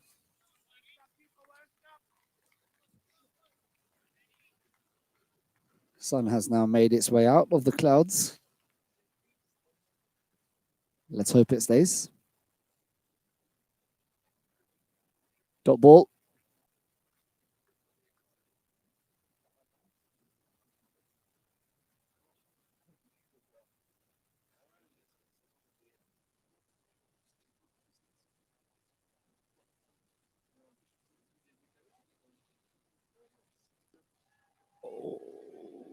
Well, how about that? It's not been given out. I thought it was out because the umpire at square leg raised his arm, but the raise of the arm was to confirm to the umpire at the striker's end how many balls are to come. Honey Gory going for his signature shot to a ball that was, I'd say, 7 inches outside off stump. Keeper goes for the stumping attempt, and it's not out. And why not? A rather agricultural looking display from an opening batsman when you see that kind of an attempt. Lovely flight there from the bowler. Over pitch though, and it goes out to long on for a single. I'd like to give a quick shout out, actually, if that's all right, Hart. Please do, Tim. All yours. I would like to give a shout out to Sanderstead Cricket Club. For those of you in the know, Sanderstead are a Surrey-based cricket side in the UK who have their own YouTube channel, Facebook, and post very regular videos of their matches with some fantastic commentary and insights. And I think they're a very inspirational club, and I'd like to give them a big shout out. And why not? A dot ball squaring Davisi to end that over there. Scores on the doors, 18 for the loss of no wicket off 2 overs. Any personal affiliation there to the cricket club in Surrey, Tim? No personal affiliation, but I subscribe to their channel. I watch their videos pretty religiously because not only is it it's a very interesting level with some very good players, but also the commentary is really entertaining, and it's just good fun to watch. Sounds quite inspirational. I wonder whether you can bring any of that magic you've been able to tune in from their YouTube channel to this one. We could only aspire. Sounds good. Sounds good. We have a change of bowling by the looks of it. So actually only the one over from Ankash and Pankaj for Luxembourg. Yeah. Malav to bowl. Oh, And that's exactly the line, just outside that off stump to Honey Gory.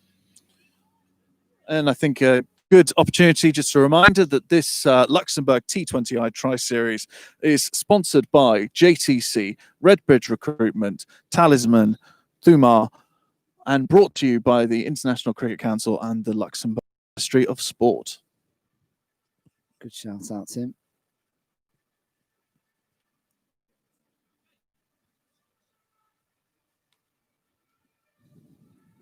Davisi facing. And he has just creamed a lovely looking cover drive all the way to the boundary, but it's been fielded very nicely by Scott Brown. 2 runs. I'd like to see Malav pulling his length back just a little bit here to this batsman. That's more like it.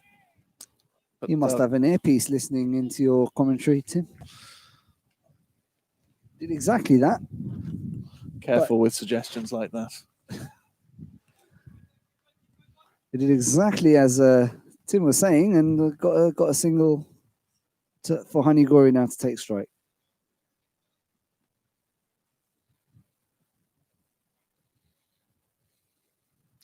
Oh, and it's put down. The chance goes begging, and Advit Manipali fails to gather a catch off a really healthy edge off the bat.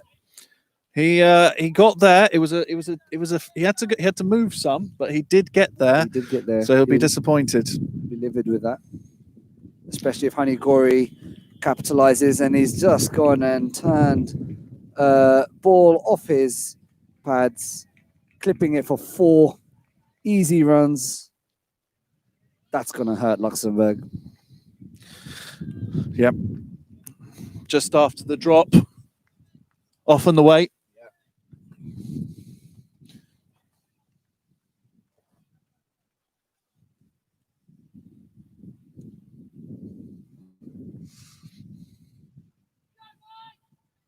Thank you, Praveen Singh, for the comment of nice commentary.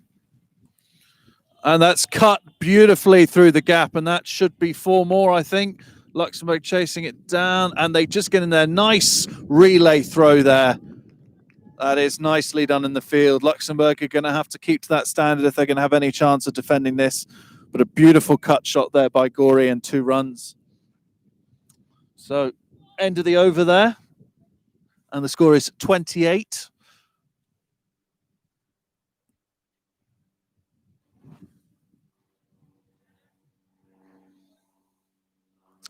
$28 for no loss.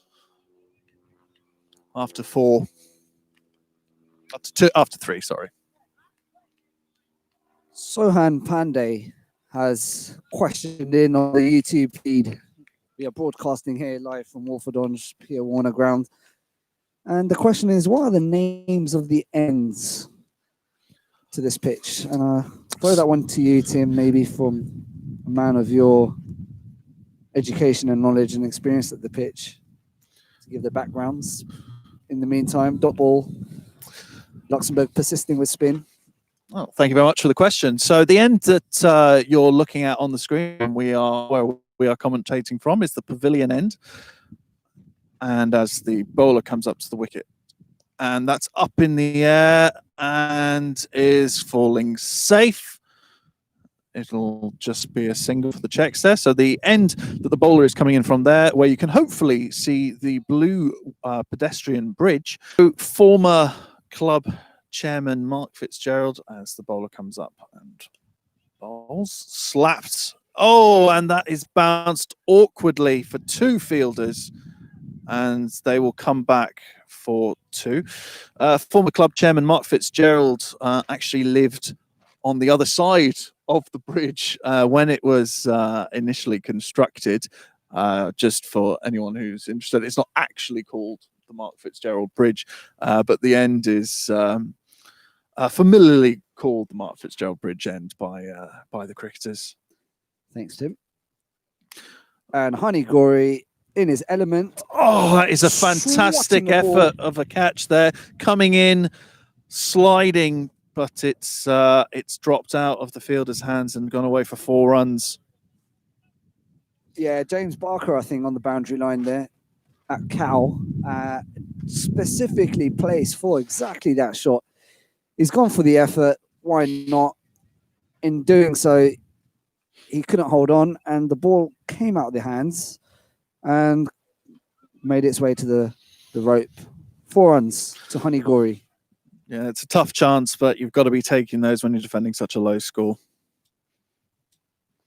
And with, regular boundaries and regular runs, batsmen are able just to defend and the good balls like that. Be interesting to see how Honey Gory would take on a leg spinner. Ball going away from him with that trademark shot of his. I'd fancy my chances, Tim, as a leg spinner. Yep. Luxembourg will be hoping they can take his wicket pretty soon here. The way Gory is batting, you feel as though they could knock off these runs pretty quickly. Yeah, 35 off 4 overs. And as well, Danny, the coach of the Czech team, said the batsmen will want to go about their business in the best way they know how. And it appears they just want to play their shots. And they will go down playing their shots. I suppose run rates can come into it at the end. That's true. I wonder how that will have any impact, if any. In the meantime, in the distance at the Mark Fitzgerald end, we see Belgium internationals warming up in the nets. Pankaj come in.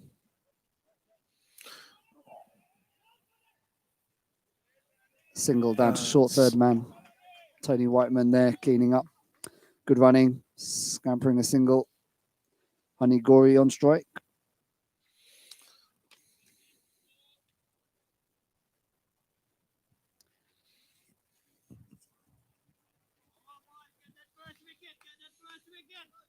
Shouts of get that first wicket crying from outside the boundary.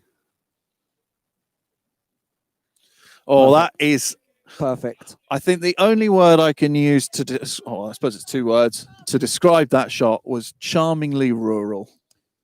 Charmingly rural is another way of putting agricultural. Absolutely. I just feel like that is just, if you've done your reading, you've done your homework, you've seen this batsman from last night, that is the perfect place to put the ball. He comes in again, does the same. This time, Honey Gory has been able to get back underneath it, swatting it along the floor to the leg side boundary. Didn't quite look like he middled that. It looked like he wanted to go over long on, and that's enough to earn himself a boundary on the leg side. But that's all it is a placement on a sixpence of the ball outside the off stump, 5 or 6 inches, 5 or 6 stumps away from that offside. And I just feel like the batsman will get found out and he will offer his wicket, top edging, slicing one in the circle. But he's not been found out yet. Up to the wicket bowls, and that's big up in the air. Could be a chance. Brown underneath it, and he takes it. What a fantastic catch by Brown there. He raced around to his right.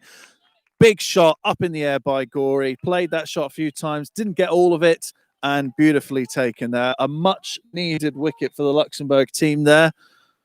And they'll be looking to make a few more inroads from here on in. Great innings that from Gory. We'll have his stats in a moment.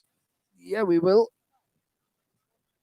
Honey Gory got 35 runs off 21 balls. His team.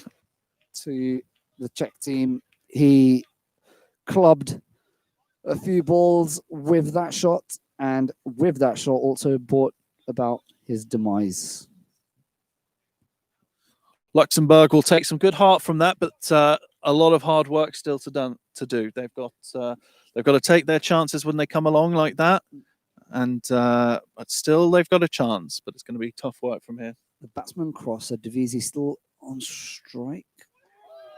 Playing a miss for a cut shot that was quite close to his body, very close to the body line, and the keeper went up in excitement just to maybe realize how close that was from feathering the edge of the bat.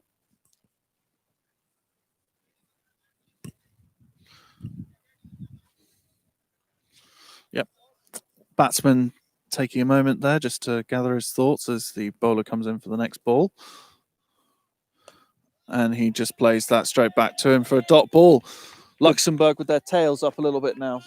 Yeah, they've got to take something out of that over. Yeah, good cricket and good bowling, good batting towards the end. They're now moving quickly around. Bit more noise, bit more chirp. One brings two, as they say. With the 5th over completed there, we move to the sanitizing break. Sanitizing break, yeah.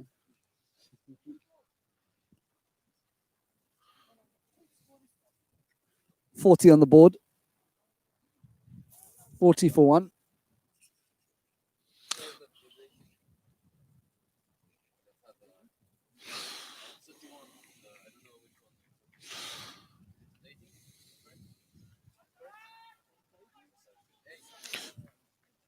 So, Kulsretra continuing from the Mark Fitzgerald Bridge end into his 3rd over. The new batsman for the Czech Republic is Ed Knowles, and he cuts it just behind square, just away from the backward point fielder, and it runs away, but will be stopped nicely on the boundary, but they will come back for 3 runs. Nice shot that by Knowles.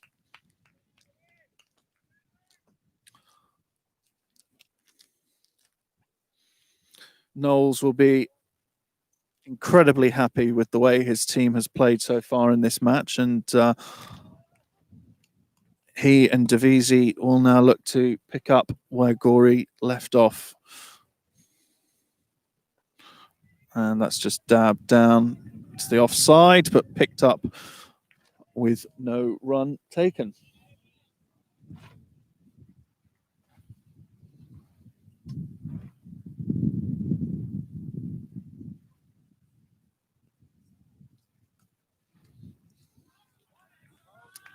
It looks a bit of a bump ball.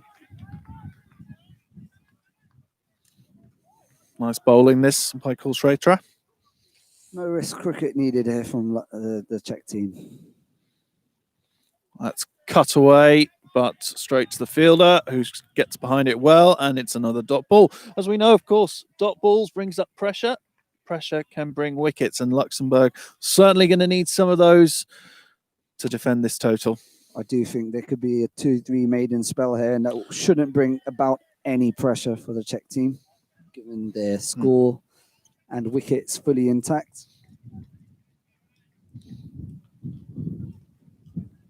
Well, fantastic news for the players and officials. I can see that one of the sponsors, New Delhi Restaurant, have just arrived to deliver the catering for lunch as the bowler bowls another fantastic bowl for a dot ball and end of the over.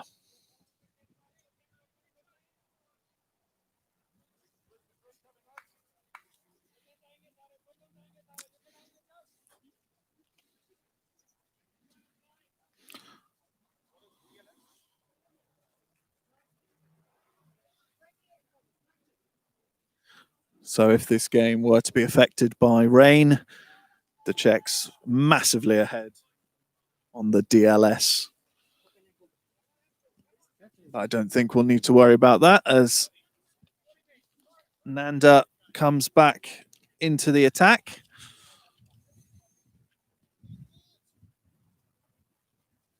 So having bowled the first over of the innings, which was dispatched by Gori for 13 runs, Nanda comes back into the attack here for the 7th over, looking to exert some more pressure on these Czech batsmen and restrict the run rate.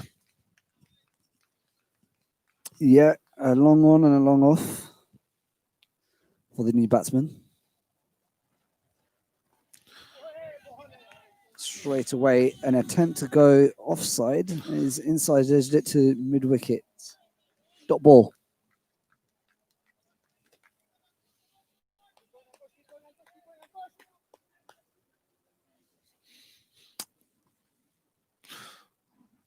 Knowles facing Nanda. Oh, that's got a little bit of lift on that one, and he's just managed to pull the bat inside. Top bowling, top draw, perfect line length. The way that sprung up on the batsman, there's not much he could have done about that. Jaffa cakes. Would go quite nicely right now.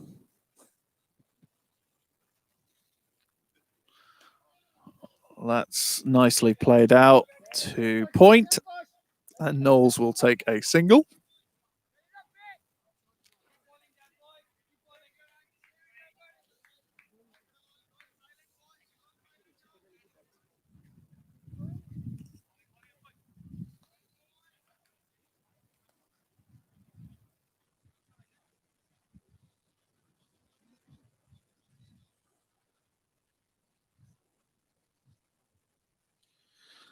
Ankush continues bowling over the wicket, and that is a beautiful ball. There's an appeal, and it's not out. Fielders look pretty keen for that one, but umpire says not out. A hopeful appeal at best. I don't think I heard anything from here, but they think they did, and it was a bit wishful thinking that there was an edge. Didn't look to be too much remorse in the field from the umpire's decision. I think that says it all.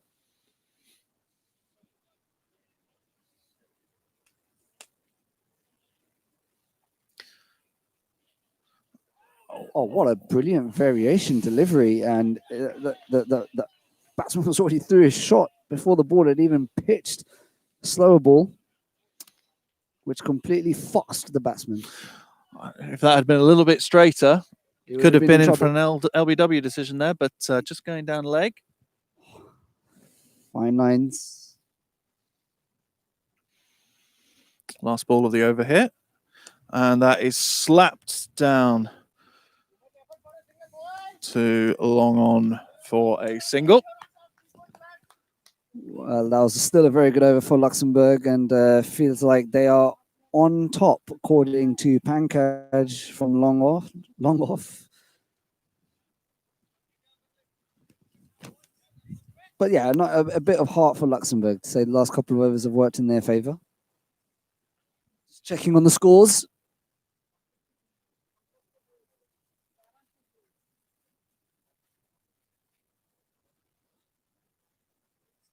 So 45 for 1 of 7. Devisi is 6 of 17, and Knowles is 4 of 4.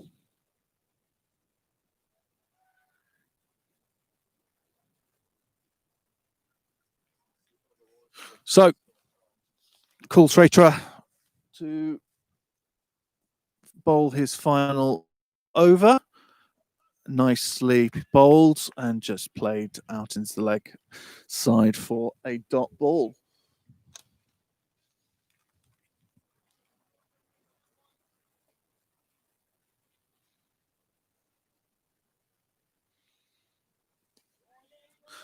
Another good ball, played to the offside. No run, nice fielding. Luxembourg trying to build up ahead of steam here.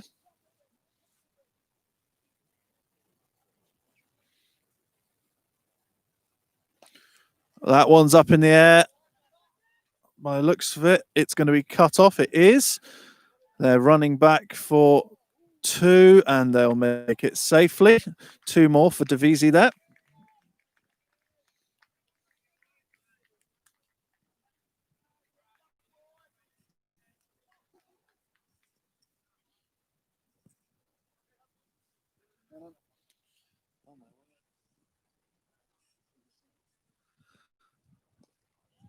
And Lovely that's flight.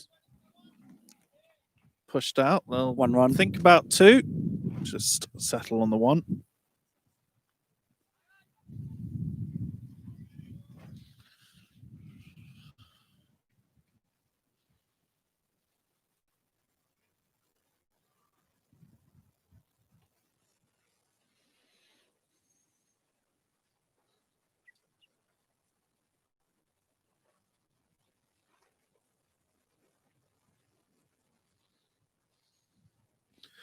chopped down underside edge, and it's dot ball again. I should really have gone, in my opinion, at least for a single out to cover on the boundary there. Batsman didn't quite connect. Oh, that looked a beauty. Good off spin. Outside edge for a single to Knowles. Quiet over this. Again, another quiet over for Luxembourg. Yeah, 49 on the board.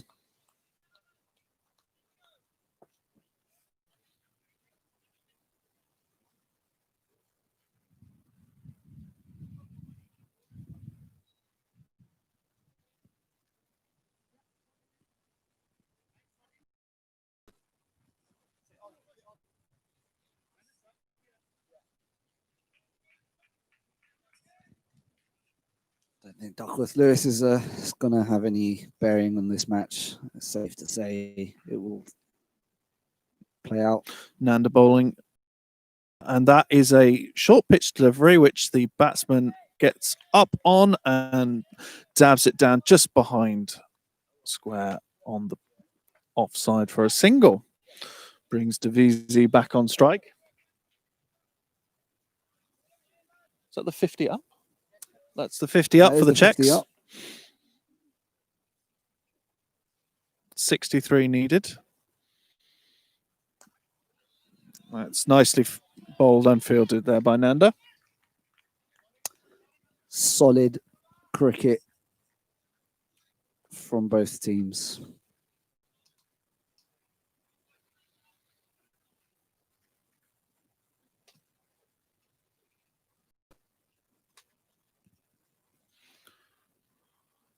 Oh, that's up in the air, but I think that's going to land safe. Very nice shot. Going to run away for 4, in fact. That's very nicely played by Devizi there. Where did that come from? Devizi swatting one down to the grandstand end, which is the road side facing edge to the pitch. It's almost a pull sweep. Yeah, he actually played it well. Very aerial, but quite safe. Played it into the gap. Given the current field placings. And they're looking for 2 here. And that's be fielded, so they'll restrict them just to the 1 run. No need for any risks for the batting team. There's no need for 2 there. There's always a 1 run.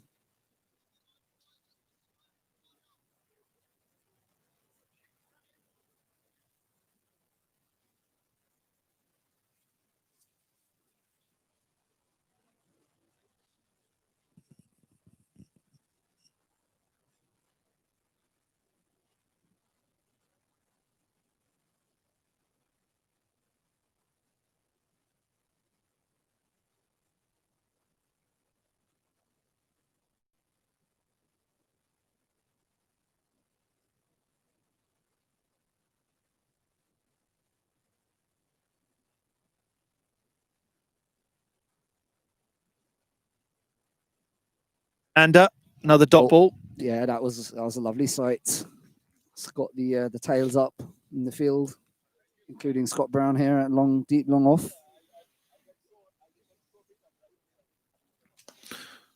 Nicely played back by Knowles. That's a lovely shot down the ground for Lovely a single. shot, cleaned up by Scott Brown.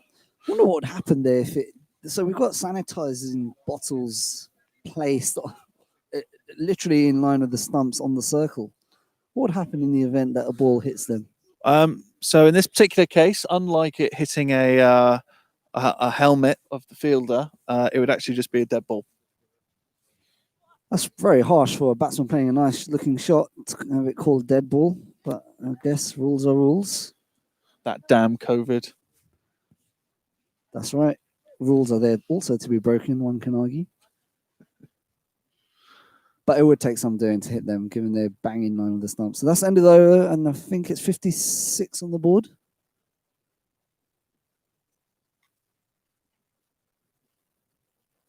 Yeah, 56 for 1.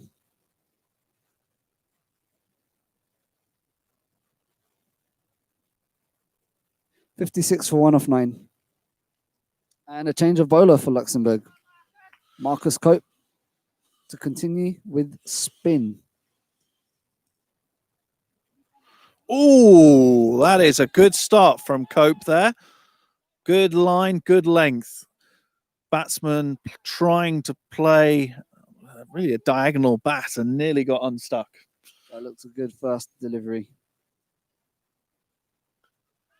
Not offering as much flight, I think, as his Austrian counterpart was from before. Slightly flatter, and that ball there just cut to sweeper for a single.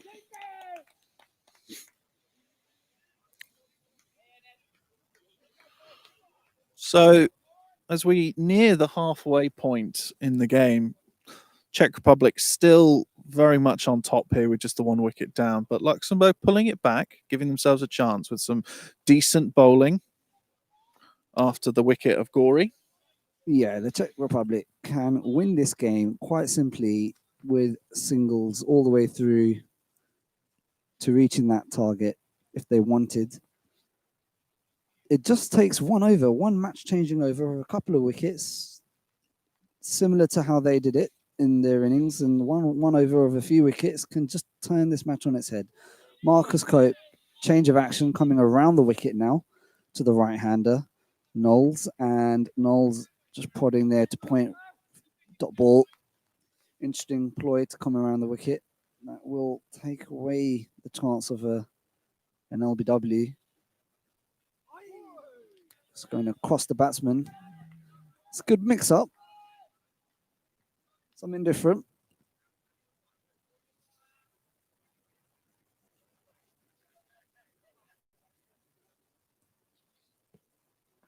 Oh, this time with a flighted delivery, and he's gone through his over very quickly.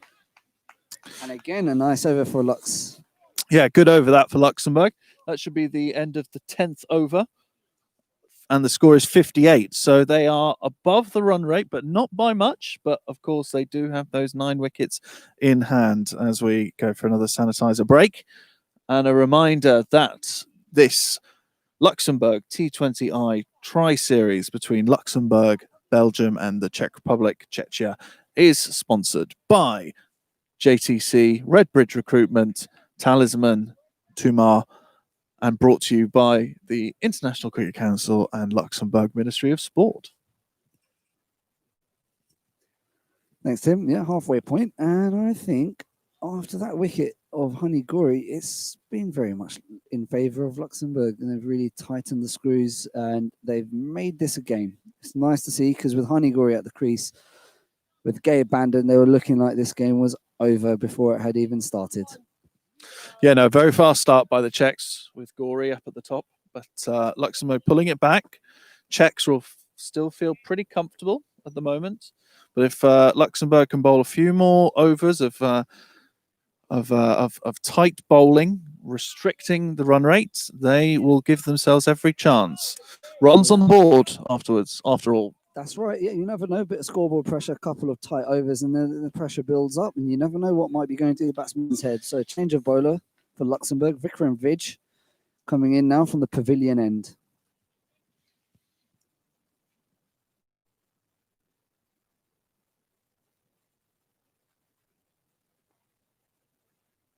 Batsman rocks back, pulls it to deep long on for a single.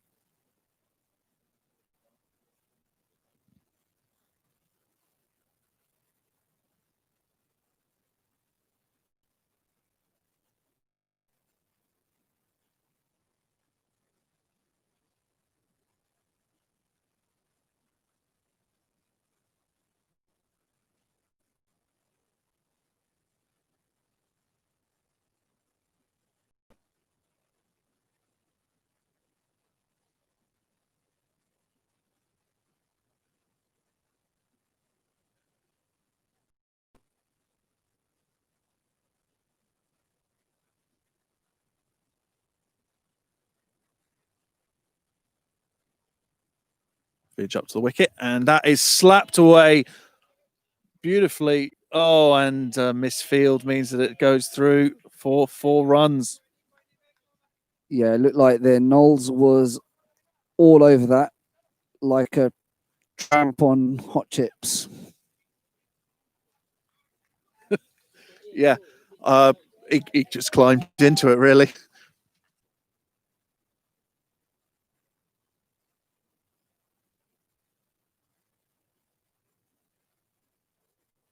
Loose balls like that. Oh, that's a little bit more airy-fairy on the outside off there. The batsman. Good dot ball.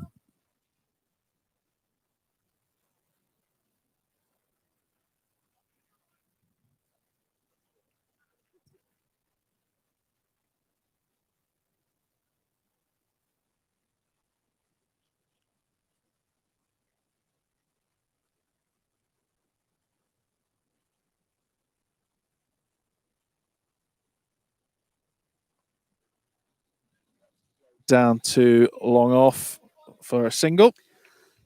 Good bowling, bit of a change of pace, slower ball. You never know when that could deceive the batsman. Luxembourg really need a couple of quick wickets just to turn it in their favour.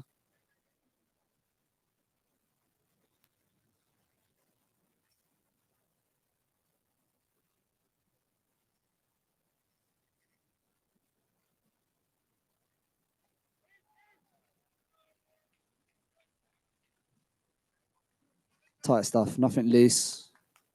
Dot ball. All ball fended there by the batsman to cover.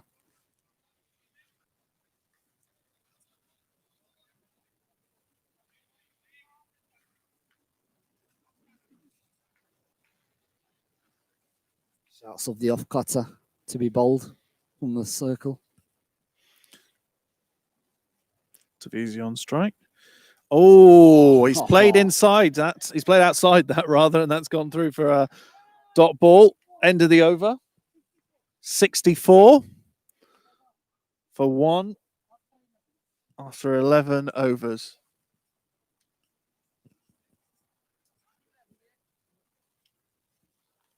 Still quite nicely poised, I would say, Tim.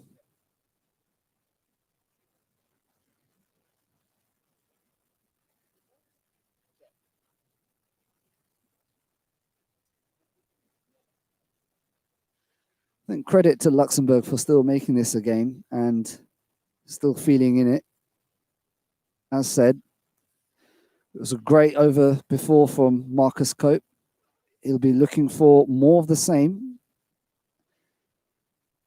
Lovely bit of flight. And the batsmen are taking on a single in the circle, and they've got one run there. Czech Republic with an 84% chance of a win here. Well, in the Czechs innings, we could see that it just takes one over to turn the match on its head. Couple of wickets, all it will take to build a bit of pressure, and the momentum will sway towards Luxembourg. Oh, there's a lovely looking cover drive off Marcus Cope. Well fielded though there. Just the single. Brings Knowles back on strike.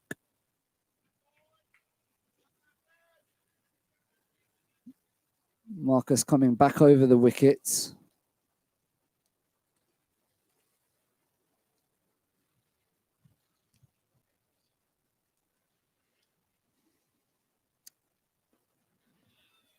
Sensible stuff all around. Great line and length, nothing loose on offer, and a defensive push for a dot ball.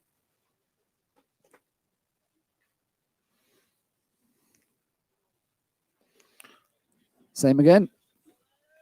It's good over this by Marcus. Very containing spell from him. It's a lovely sight to see this contest now building between bat and ball.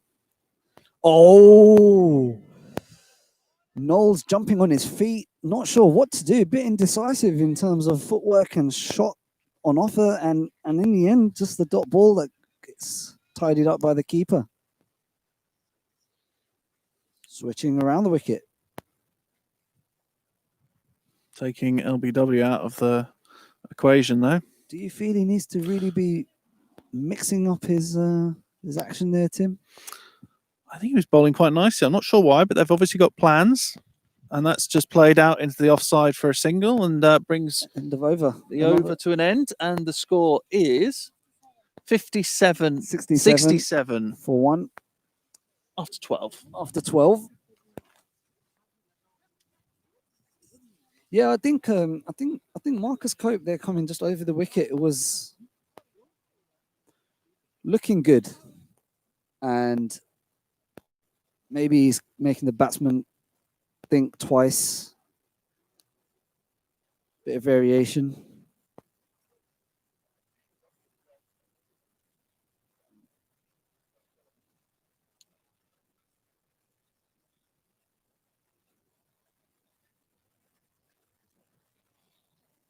In comes Ricker and Vidge back from the pavilion end.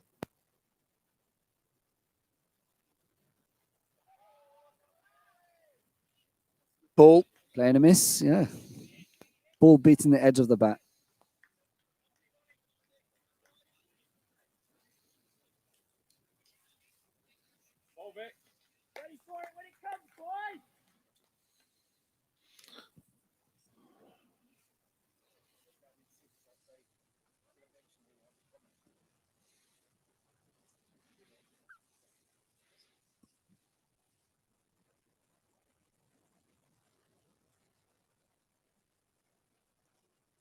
Oh, a slow ball has gone through, used Meese bucket-like hands. It was a chance that might go begging and prove costly for Luxembourg, and potential wicket there's. Yeah, he climbed high, he got up high, got 2 hands on it, but it's burst through. Another chance goes down for Luxembourg. Got to take these chances. 2 runs, the result. That could have been the moment, Tim. That really could have been the moment Luxembourg needed to just turn the match on its head. Vikram Vidge is in again. And a solid looking. Oh, this has run out all day long. Easy in. Advit Manipali takes off the bells, and Luxembourg got their wicket. Knowles trying to scamper a single that goes to the circle to cover. Never a single there. Suicidal. Never a single there. And the non-striking batsman was going absolutely nowhere. Captain Ed Knowles run out. Luxembourg gifted a wicket there, really, you've got to say. But the fielder did well not to panic, had plenty of time. Good throw into the keeper, who removed the bails. So, second wicket falls for the Czech Republic.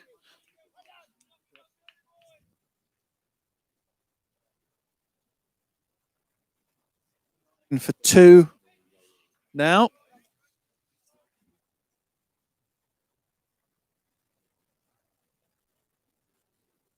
Is Ashokan. Faces first ball from Vikram Vidge. And he dabs that down through the gully area for a single. Yeah, I see Mark Fitzgerald commenting in, saying, look, the Czech are all over this. Missing you in the box, Mark. And also a question coming in as to where is Reinhardt. He's a 12th man, I think, on the sidelines here for Luxembourg.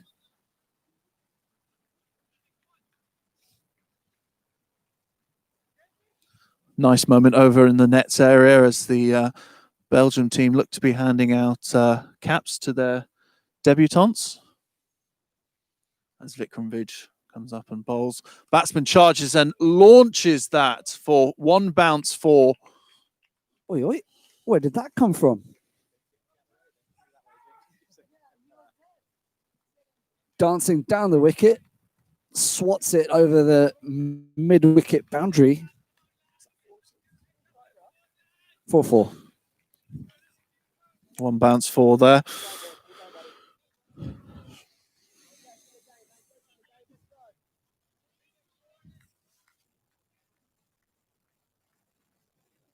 And we'll look to respond here. Batsman stays in his crease this time, and that is an appeal, but there's going to be a wishful appeal. yes, and that brings the end of the over, and it's 74 for 2 after 13.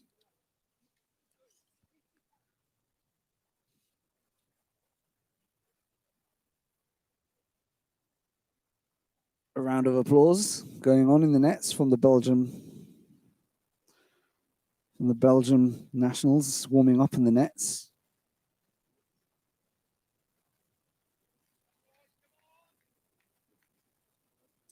Lux need wickets.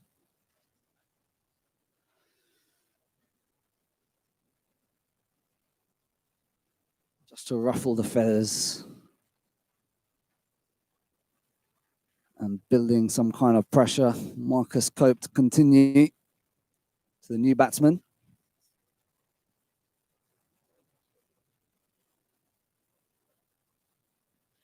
Asher Khan facing.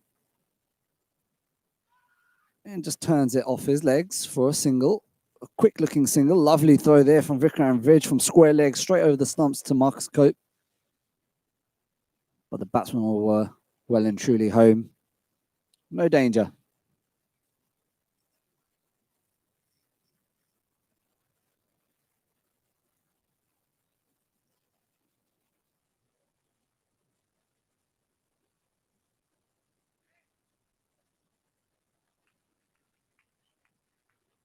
Nice cricket. Marcus Cope there, giving it a bit of flight and a cover drive straight to the fielder. Dot ball.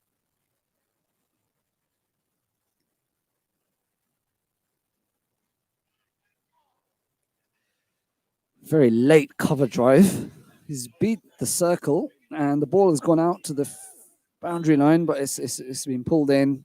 2 runs to Czech. Czech ticking over the run rate here.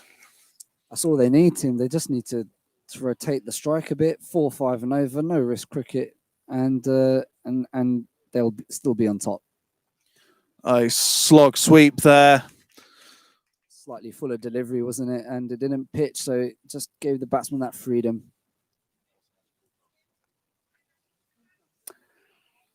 Otherwise, there's a second opinion being told there's a full toss coming from Richard Neal. That's a nice shot that by Davisi. Slog sweep for 4 runs. As a fellow spinner, I think that was a bit harsh to be labelled a full toss. Well, how about that? A short ball has been offered pull shot straight to 45.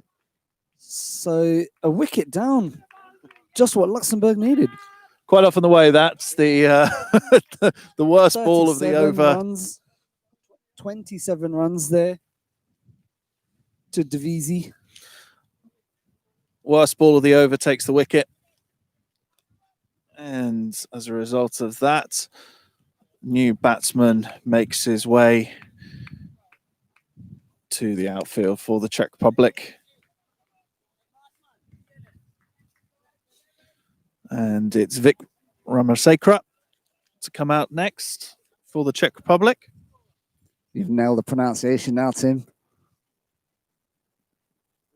Fusion with a Cypriot international earlier, but we're there now.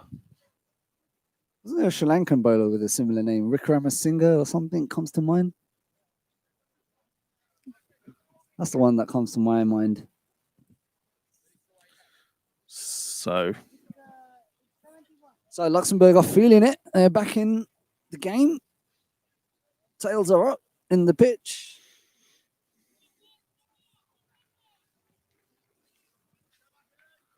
Can they get another? Marcus Cope continues. Respectful cricket out there in the middle. And that's the end of a successful over there for Luxembourg. 81 for 3.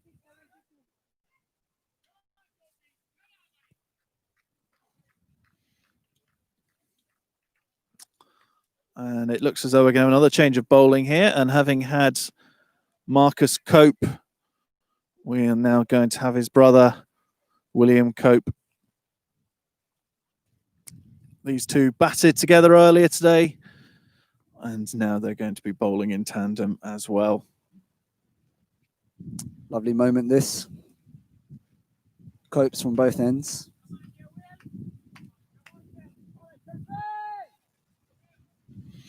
I mean, a little tinker with the fields, get everything right. No, they've got to have their fields right here. Don't have the luxury of lots of runs on the board to play with. So he'll be looking for a tight line straight from ball one. How will they cope? One may ask. Again, that was too easy. Just lining that one up. In comes William now. Oh, And he slips in his follow through. Great delivery to be challenged in the stumps. Yep, nice first ball there from Cope W.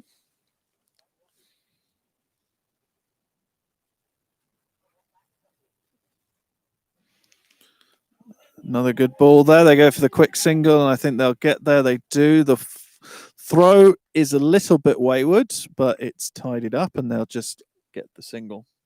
That's going to hurt Lux. The easy singles, even when they're fending and prodding just for defensive dab.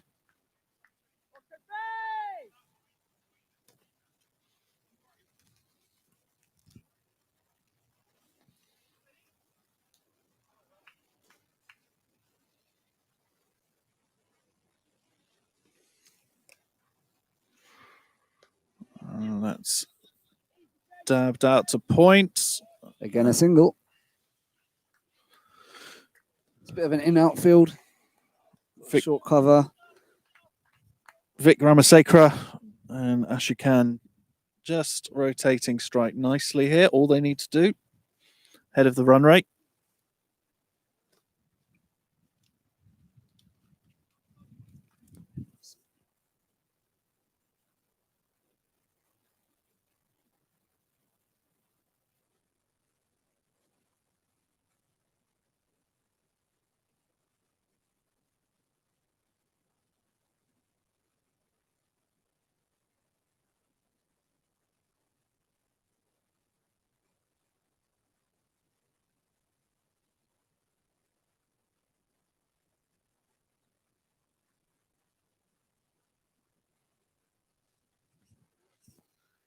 Yeah, didn't quite come out there from Cope W.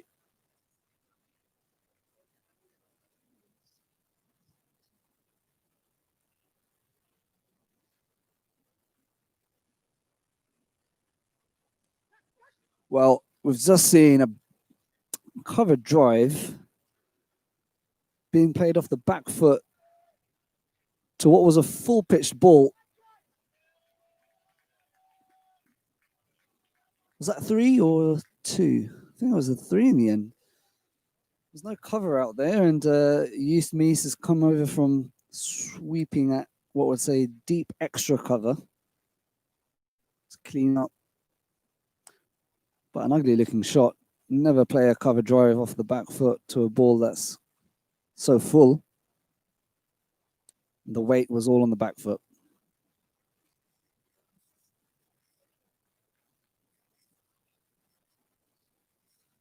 In comes Cope again. Oh, it's a lovely looking delivery. He's found the edge of the bat, goes down to third man. Good ball. But a good over for the Czech team. They managed to get a few runs there. 89 on the board.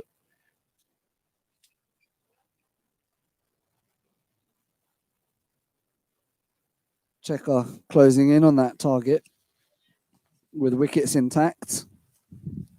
No need to worry about DLS in this game. They're way ahead, even if it did come into scope.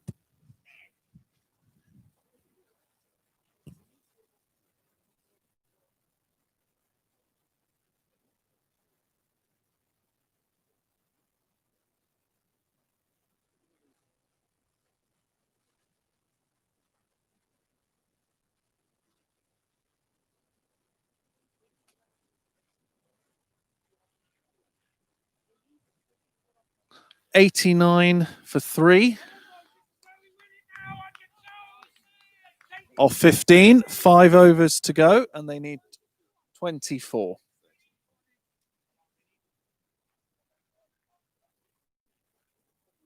$30 balls. So you put very much the Czechs in the ascendancy here. That's theirs to lose, you'd say. Just needs sensible batting.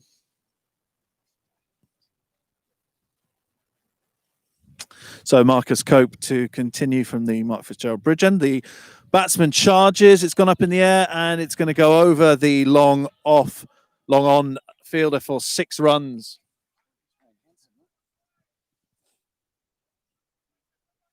And Aaron Ashokan there aiming to try and hit the Mark Fitzgerald bridge with that shot. He put absolutely everything into it.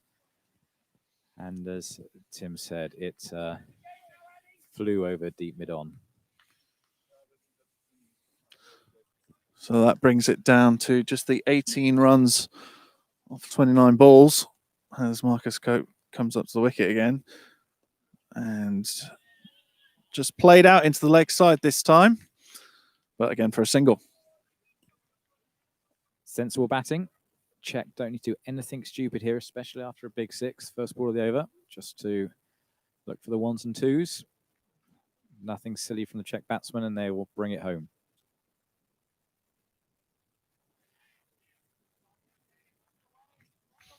Dot ball. Better stuff there from Marcus Cope. He'll hope for a few more of those.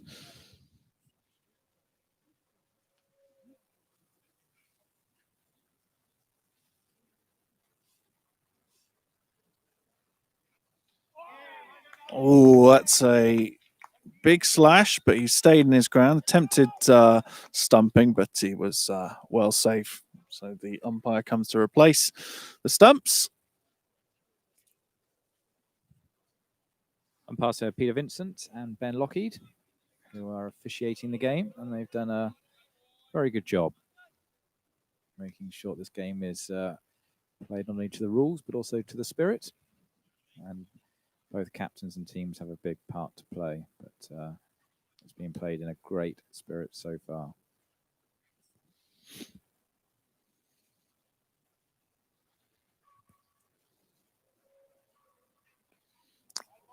And that's just dabbed down for a dot ball. The luxury of being able to play those types of shots. And that brings an end to that over by Marcus Cope. So that last over is actually just 5 balls. Slight miscount there as we were congratulating the umpires. But Czech now at 96 for 3. And they've got 4 overs remaining. And it's very much going the Czech cricket's way, with the win probability 87% now, as Vikram Vij comes back on to replace William Cope at the pavilion end.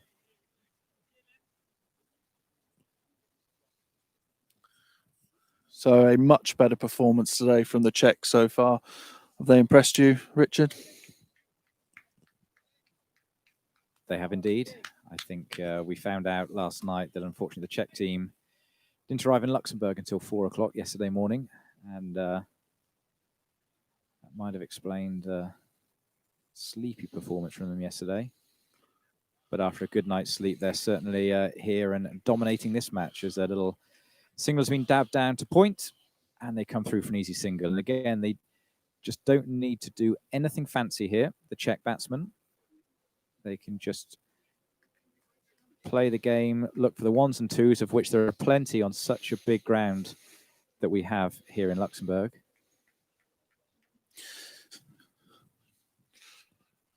But Vikram is not an easy bowler to face in 2020. He's very good at mixing his pace, cutters, leg cutters, slower balls. He's certainly a bit of a one-day expert in the bowling front. That's nicely chopped away there by Vikramasakra for a single. Yeah, and of course, the game following this will be Luxembourg playing again against Belgium, who've arrived and are preparing for their first game of this tournament. That's going to be an entertaining local rivalry. As Vikram continues. Charges, and that's coming our way, and that's going to be a chance for Luxembourg, and it's taken, beautifully caught by Scott Brown there. Excellent bowling there from Vikram again. Just took the pace off it slightly, which I think allowed the batsman to slightly miscue that, going straight up in the air. And never easy, those catches. They hang in the air for a long time, lets the fielders think about it before it comes down. And it was well taken in the end by Scott Brown, never in doubt. So Luxembourg slowly trying to crawl their way back into this game and to stop the Czech batsman romping home with the victory. So that's Ashokan gone. And that brings to the middle new batsman, Pakrial. But Vikramasekar on strike. And that's edged. And oh, what a catch! That is absolutely sensational. Tony Whiteman, at the tender age of 86, has flown to his left-hand side and taken a one-handed diving catch. What a catch. I think absolute shock in the commentary box there. Catch of the tournament so far without any shadow of a doubt. It was a big nick from the new batsman facing his first ball for the Czech reply. And as the nick went flying through, which looked to be a certain four through the slips, Tony Whiteman, 51 years old, flew Superman style to his left and plucked it one-handed off the ground. A fantastic effort. And of course, with that, 2 wickets in 2 balls, Vikram Vij on a hat-trick. 2 new batsmen at the crease now. So wicketkeeper Gajar joins Pakrial, and wicketkeeper Gajar going to face the hat-trick ball from Vij. Fantastic T20 cricket. All the twists and turns that happen. Only 3 balls ago, Czech were looking as if they were going to romp this home. And suddenly, the game's been turned on its head. So Vikram Vij with a hat-trick opportunity. Not his first in international cricket. Tim Andrews did drop one, unfortunately, from him on a hat-trick opportunity before. Was it you, Tim, I think? There was a dropped catch, but in fact, it was actually Richard Neal who dropped the dolly. He comes up for bowls. Oh, and that's just dabbed to slip, but just a dot ball there. Great over this from Vij so far.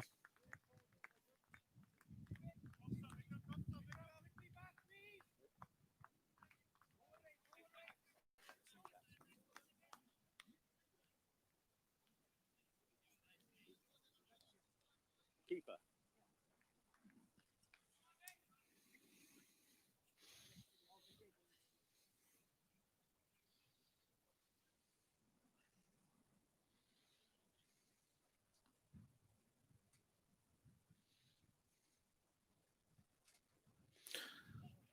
And that's, oh, well, Whiteman rolling back the years here with some fantastic acrobatic fielding here.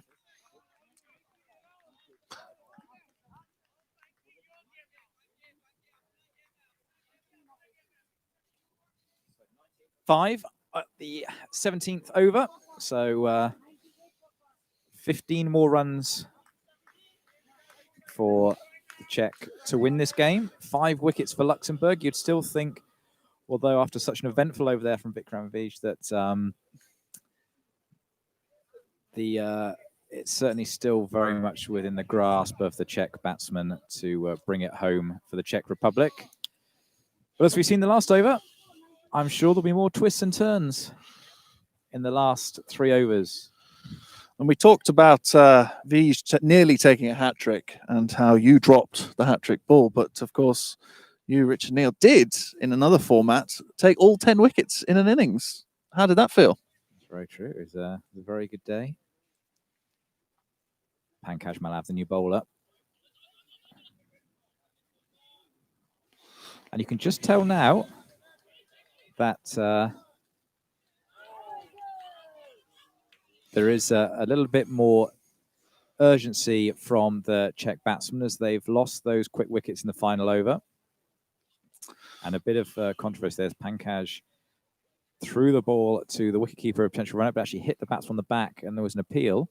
But I don't think it was justified as the batsman was running away, had no idea where the ball was, and I don't think he made any attempt whatsoever to get in the way on that on purpose. So Pakrial facing, and a dot ball there.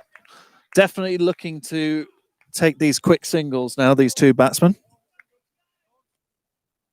Sometimes it's one of those for the Czech guys where they might just be looking for one big over now, one or two boundaries, and you would think they are absolute firm favourites. But sensible batting, they're just pushing into the gaps, looking for the ones. Again, even now, they don't need to do anything stupid.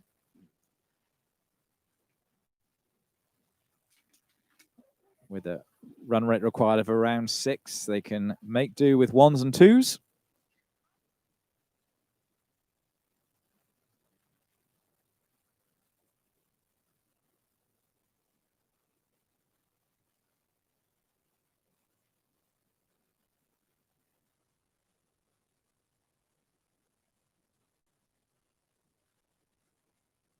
Now it's testing for the Luxembourg captain, Joost Mees, to get strategy right, field positions right, as Pankaj Malav comes in again, and that's chopped down through the offside as Marcus Cope scurries in from deep cover to ensure there's just the single.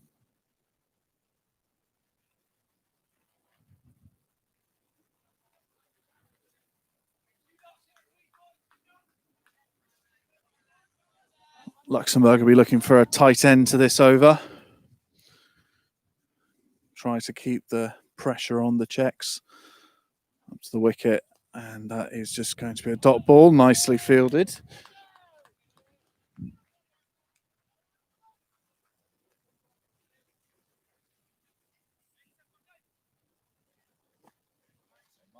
Now has come up from deep cover. He's now on the 1.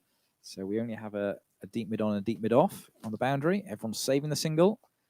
And unfortunately, that backfired for Luxembourg, as it was a fine shot through the covers, piercing the gap. And they got that well-needed boundary the Czech were looking for. So at the end of the over, 106. So 7 runs needed off the last 2 overs.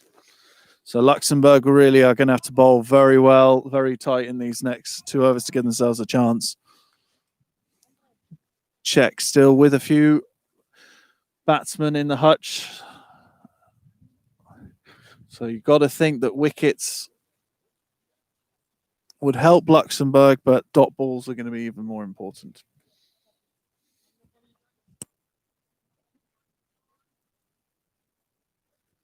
So Vikram Vij and Joost Mees now in a deep conversation to ensure that everything is perfectly set up for the start of the 18th over.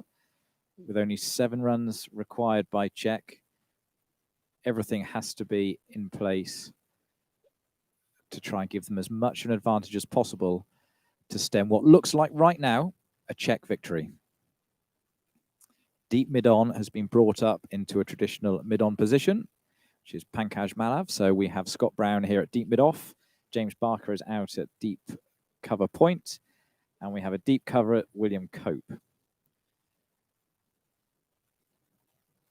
As Vikram starts the 18th over. That's full safe, but they will only get a single, nicely fielded there by Brown.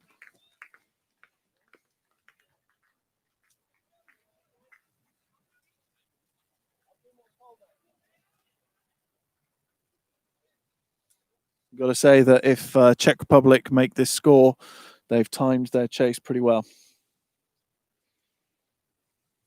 Vikram Vij now back in again, second ball of this over. And clever batting.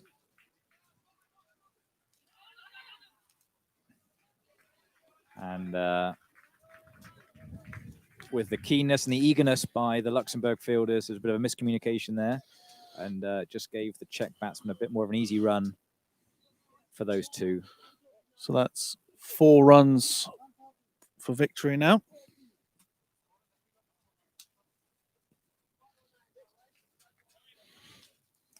And sensibly now, the Luxembourg captain, Joost Mees, is calling in the guys that are on the boundary, coming in now, saving singles, forcing the Czech batsman for a big shot to go over the top, which is always fraught with danger, especially facing Vikram Vij, who, as we've said before, has the ability to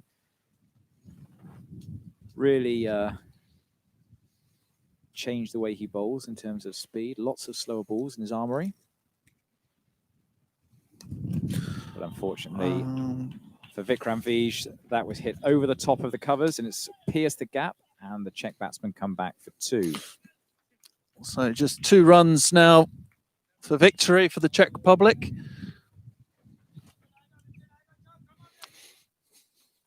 Which will mean that the table is delicately poised with Luxembourg and Czech Republic with 1 victory each, and Belgium yet to play. Of course, Belgium will be facing off against Luxembourg in the next game, scheduled to start at 1 o'clock local time.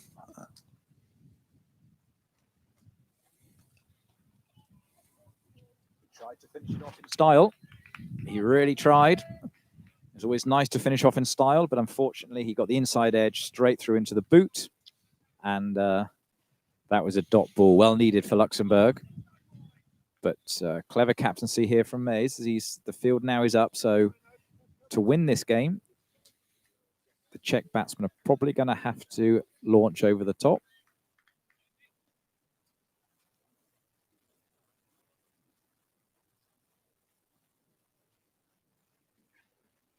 And there it is. That's the winning run. It was short from Vikram Vij, but pulled magnificently by the Czech batsman for 4 runs and sealed the win for the Czech Republic. Fantastic performance that by the Czechs. They really bounced back after a difficult night last night, set themselves up with a great performance with the ball and in the field, and then their batsmen have seen them home pretty comfortably in the end with an over also to spare. We'll try and get some interviews with the captains shortly.